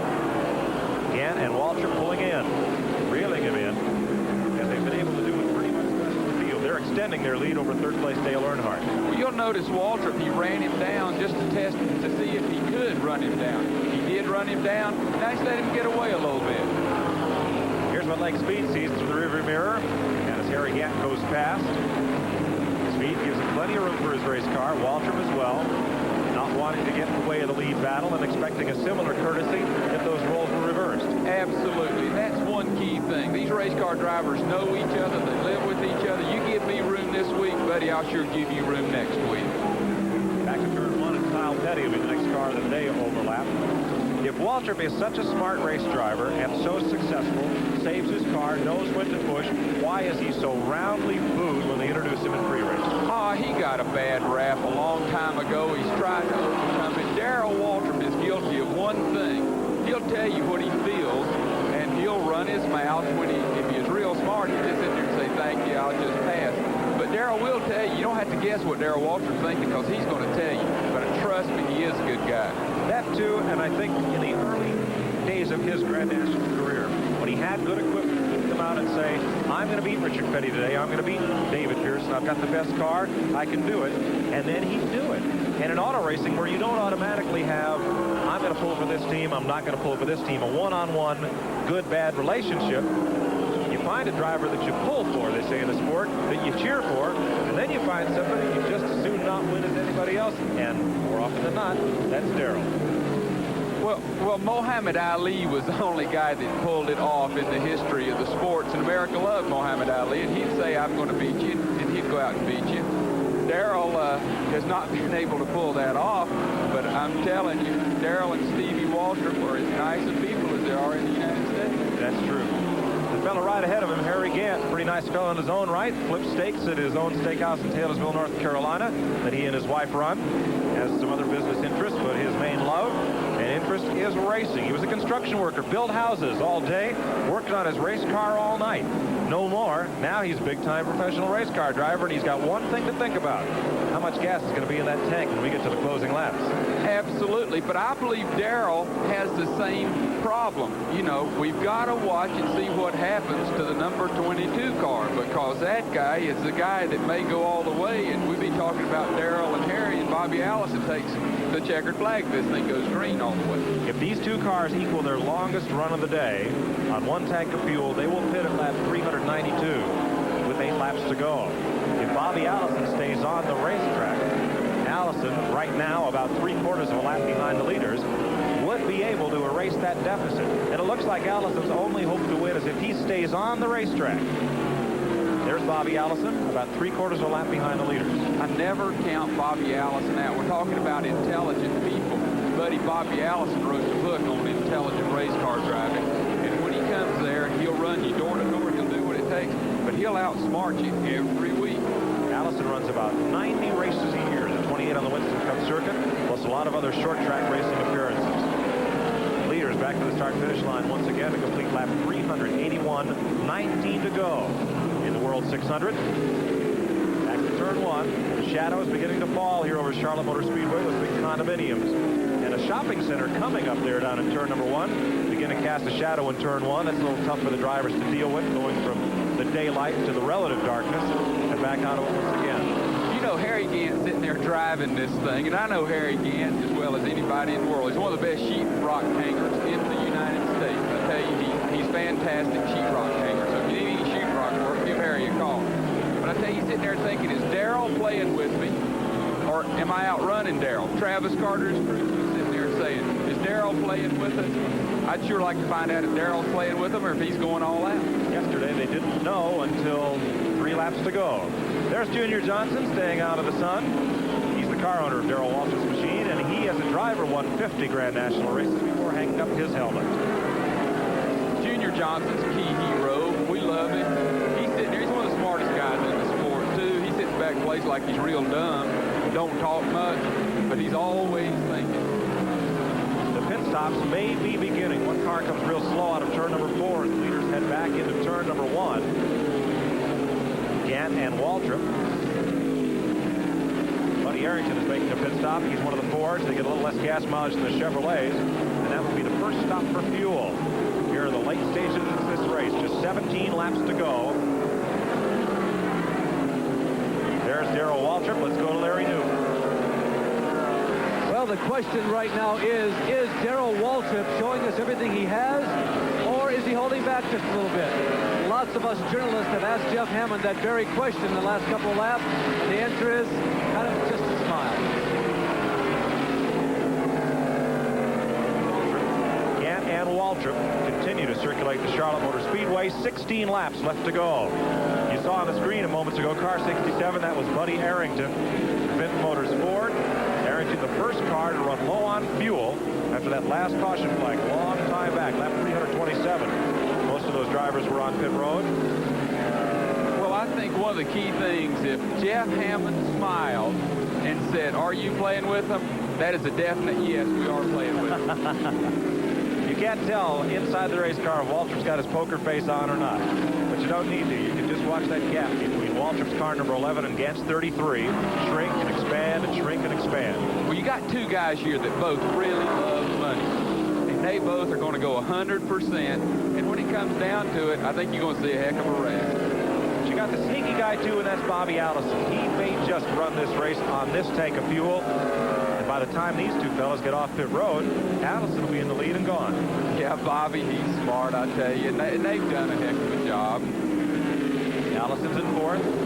Earnhardt's in 3rd. Waltrip is 2nd. Gant is the leader. And Earnhardt, who Richard Childress, his car owner, said was not getting such good gas mileage, report is they should stop at about 4 laps with 10 laps to go. And you can bet it'll just be a dash of gas and gone. These cars get about 3 miles to the gallon, so 4 gallons would just about do it for Earnhardt. This last stop's going to be critical. You know, even if it's for 2nd place, if they can go the other way, there's a big split in pay and there's a big split in points. So I think you're going to see a real quick pit stop, gas only. And one of the things, Travis Carter lost his key gas man, his number 1 gas man.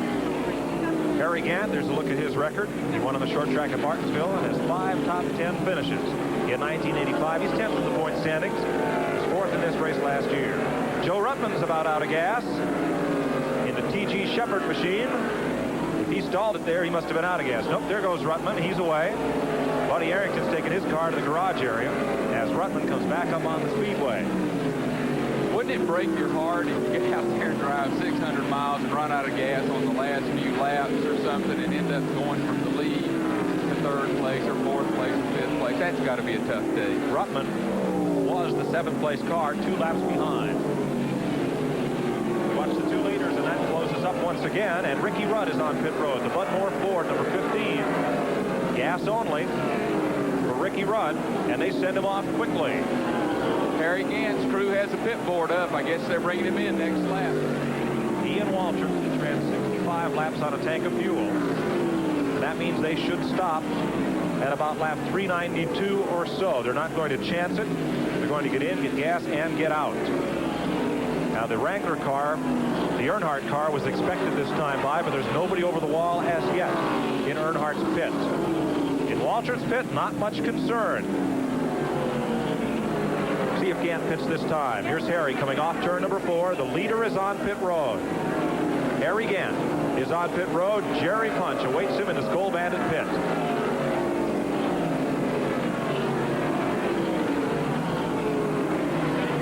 A couple of gallons of fuel. Gant is down and away.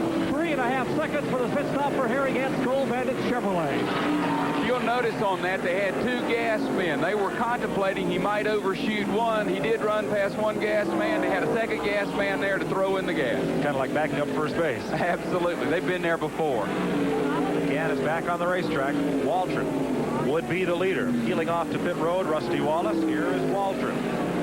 391 laps complete, 9 to go. Forget all of that rhetoric about now. It's when you hear the little noises, the little things in the race car that might go wrong. Waltrip wants to hear those noises, because if the noises stop, the car's not running. Absolutely, and you know they're all sitting on pins and needles, and only those guys know what's going on. Junior's sitting there looking, but you don't know if Junior's, sitting there going to let him stay out, or is he going to bring him in? Junior Johnson with his crew. Let's go to Larry Newber. Well, the answer is we don't know yet. They are ready to go. The fuel tank is poised on top of the pit wall, balanced. They're watching those little telltale lights on the dashboard on the inside. They're checking every lap, every half lap, the fuel that they think they've used, how fast they've gone, how much they used to the race up to this point, and they really don't know yet. It's still a very much wait-and-see attitude. Waltrip now has a sizable lead on the new second-place car. That'll be Dale Earnhardt. Waltrip comes off turn 4 as Earnhardt exits turn 2. Waltrip has a 15-second cushion, but he is rapidly running out of gas. Waltrip laps past his teammate Neil Bonnet and comes up on the Bobby Hillen car. Harry Gant made that 3.5-second stop, but it was only good enough to salvage 3rd place on the racetrack right now. He's the only one of the leaders to have stopped for fuel. One key thing is they're showing him on the scoreboard in front of Bobby Allison. I don't know if that could be the case or not. Check that with timing and scoring. As Terry Labonte peels off and comes down pit road, he's the 5th place car. Labonte, 44, the Piedmont Airlines Chevrolet of Billy Hagan. Comes to a stop against the board. They'll look the tires, check them over. The man didn't even have a wrench in his hand. He wasn't going to change those tires. No way. Gas and go for Labonte. 6 laps to go. Waltrip up in turn 2, trying to hold that margin. There's only 150,000 people standing up right now trying to see what's going to happen. I'd hate to have bought a seat for this race because I wouldn't have spent much time in it. Absolutely. They have been on their feet here at Charlotte Motor Speedway all afternoon. Waltrip's margin now on Dale Earnhardt, 14.4 seconds, remaining just about constant. Harold Kinder, the flagman, flashes 5 laps to go for Waltrip. He's about to lap Bobby Allison. Turn 1. There is Allison, 4th place car. Waltrip right on his rear bumper. Allison has the best chance for gas mileage. Well, now they'll move right past Dave Marcus. There's Marcus, that blue blur. Marcus appears to be out of gas and will have to coast to pit road. Waltrip and Allison dueled for 3 Winston Cup titles in a row. Waltrip won 2. Allison finally won his championship 2 years ago. 4 laps to go. Well, Bobby Allison is, if the scoreboard right, Bobby Allison 4th place, it doesn't matter if he can go all the way on gas or not. He can't win the race. Waltrip goes past him. Dave Marcus is on pit road for fuel. He made it around. Green will stay on the racetrack. All Darrell Waltrip wants to hear is that engine sweet song. Hear it keep on running. Well, I think every eye in the grandstand's on Junior Johnson right now, trying to figure out, are they going to bring him in or not? There's Junior with Jeff Hammond. They're in radio contact with Waltrip, but Darrell says they talk very little. Junior has a word for him right now, and they know the gap back to Earnhardt, 14 seconds. You can't get in pit road even for a 3-second fuel stop and get back out in 14 seconds. And Earnhardt, Richard Childress said they did not get good gas mileage, but they haven't stopped. Well, that shows you can't believe what a crew chief will tell you. Now, Waltrip will save a little gas drafting off Bobby Allison instead of racing to go past him and put Allison a lap down. 2.5 laps to go. 2 to go. This time pass. Well, now you got to roll the dice and go for it. You know, you're just going to roll the dice. Earnhardt is slowing up in turn number 3. There is Earnhardt. Gant goes past him. Earnhardt is out of gas. He's at the low side of turn number 4, and he'll come down pit road, and that will cost Earnhardt second place. Back straightaway, Waltrip drafts off Bobby Allison. A lap and a half to run. 4 miles to go at Charlotte Motor Speedway. Well, if the number 11 car, Darrell Waltrip, was mine, I'd roll the dice and just try to go. Working Bobby Allison off turn number 4. Back to the start-finish line. White flag for Waltrip. He's seeking to win his first Winston Cup race of the 1985 season. And on pit road, Earnhardt had to get a push to get going. Now he's away. He'll be the 4th place car, perhaps even 5th to Labonte. Back straightaway, and Waltrip is still at full song, tracking down Bobby Allison. Either one of these cars could run out of gas here and coast to the finish. Absolutely. Darrell Waltrip's going to win this race. Here's Waltrip under Allison. Doesn't make the move as they come off turn number 4. And nearly 150,000 race fans are on their feet. Waltrip has the gas. He goes the distance and wins the World 600. His first victory of 1985. He won the Winston yesterday, the All-Star race, in a similar but different automobile. That doesn't count as an official win. It's not one of the 28 races that count to the Winston Cup. Waltrip came into this race 6th in the point standings and had 5 top 10 finishes, but he'd been unable to get to victory lane. How'd you like to have a weekend like this once in your life? You talked about turning the season around. He's been unhappy. Things just hadn't gone his way. I guarantee you Darrell Waltrip is real happy now. Another very happy man is Junior Johnson. He's with Larry Newman. Were you guys just perfect today in your calculations, or was there maybe a little bit of luck in that one? Well, when we came back out of the pits, we knew we had 73 laps to go, and we know we have to draft, so we just drafted Perry and Cade right behind him. Then we come on up, picked up Bobby Allison, and just sat there, and he ran out of gas just as he went across the finish line. You know, sometimes you guys don't tell people like me everything for fear we'll tell somebody else, but I had the feeling that genuinely you didn't really know what you're going to do until about 4 laps from the end, did you? I know pretty well what we was going to do. I don't think many other people did. Okay, that's Junior Johnson. Another very, very well and close calculated victory. Absolutely. I'll tell you, Junior Johnson and Darrell Waltrip, what a combination. He ran the draft, and I told you they were smart, and they were just going to ride along, and I didn't know if he was playing with Harry or what he was doing with Harry. He's going to draft, make Harry use up the gas. He can't drive that car into victory lane. They had to push him in.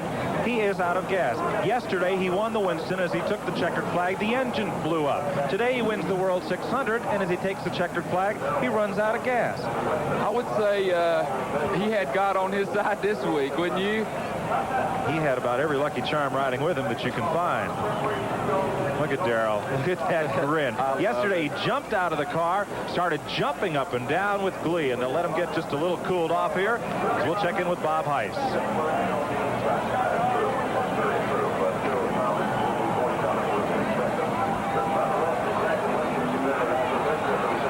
Okay, we're here in victory lane. Darrell Waltrip is still in his number 11 Chevrolet. He's getting a little sip of something to cool him down a little bit.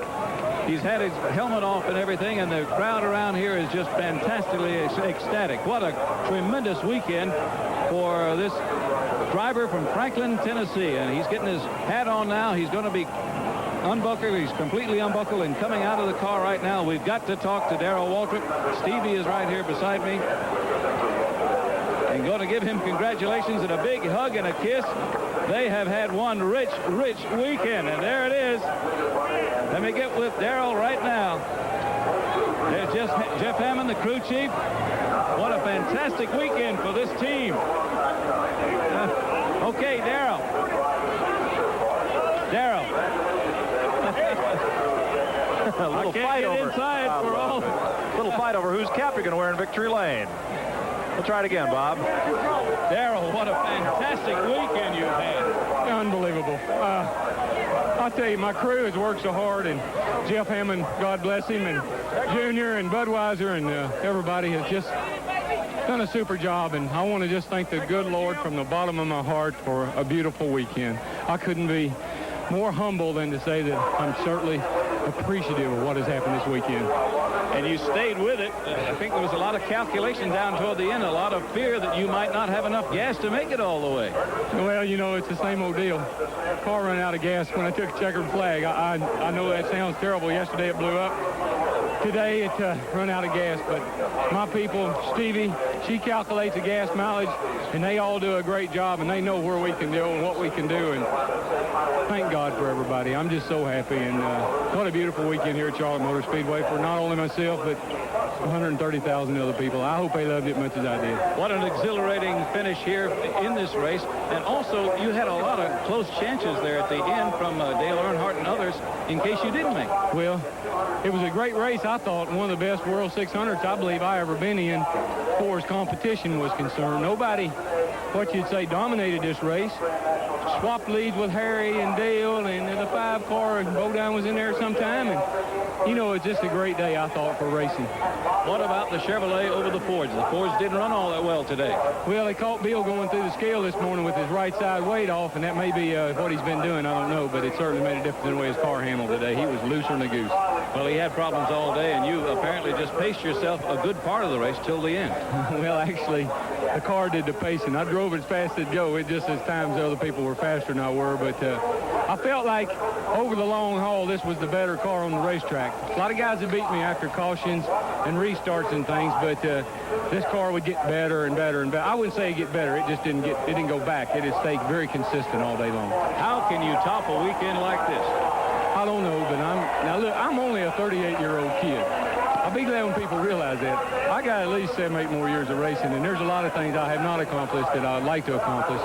One was to get these people up here to love me as much as I love them, and when that happens, I'll be where I want to go.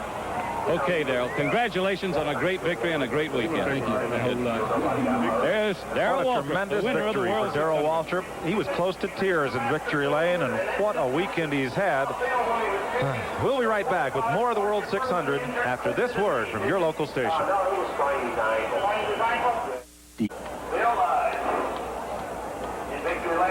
Darrell Waltrip's in victory lane. Harry Gant second. Bobby Allison finishes third. Terry Labonte is fourth.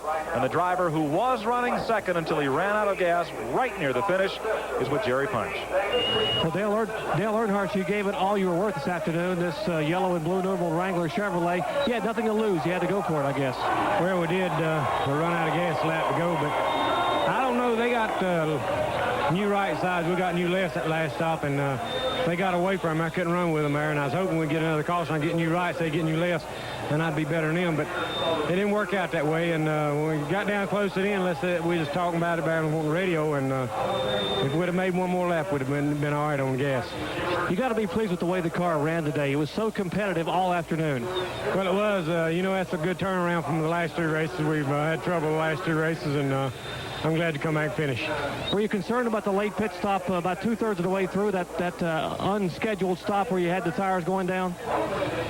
Well, it ran out of gas, and, you know, that's all we could do, just come in and get some. Well, that's Dale Earnhardt. He finished fourth, but he gave it everything he could. Give Earnhardt 5th place, rather. Behind Waltrip, Gant, Allison, and Labonte. 6th was Lake Speed. 7th went to Joe Ruttman. 8th was Rusty Wallace. And 9th was Tim Richmond.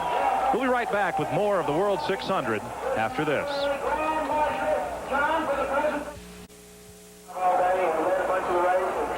At Charlotte Motor Speedway, a very important win for Darrell Waltrip. His last time in victory lane in a Winston Cup race, North Wilkesboro, North Carolina, last October. He's had 2 second-place finishes this year. It's his first victory. Last year, he won 7 races. Darrell Waltrip in victory lane. Harry Gant, the second-place car. Bobby Allison finishes 3rd. 4th, Terry Labonte. And 5th, Dale Earnhardt, who ran out of gas. You just heard his comments. 6th today, our in-car camera helped Lake Speed along to an unofficial 6th-place finish. Joe Ruttman, despite a late pit stop for gas, was 7th. Young Rusty Wallace out of St. Louis was 8th. Tim Richmond was the 9th-place car, and Dave Marcus finished up in the 10th spot. The Goody's Headache Award, $500 to the driver who suffers the biggest headache during the running of the race from Goody's Headache Powders. Well, foregone conclusion. If Bill Elliott didn't get the $1 million, he'd get the $500. Bill Elliott's the Goody's Headache Award winner. And Johnny Hayes, No Fords in the top 10. Everybody thought the Fords would run away here.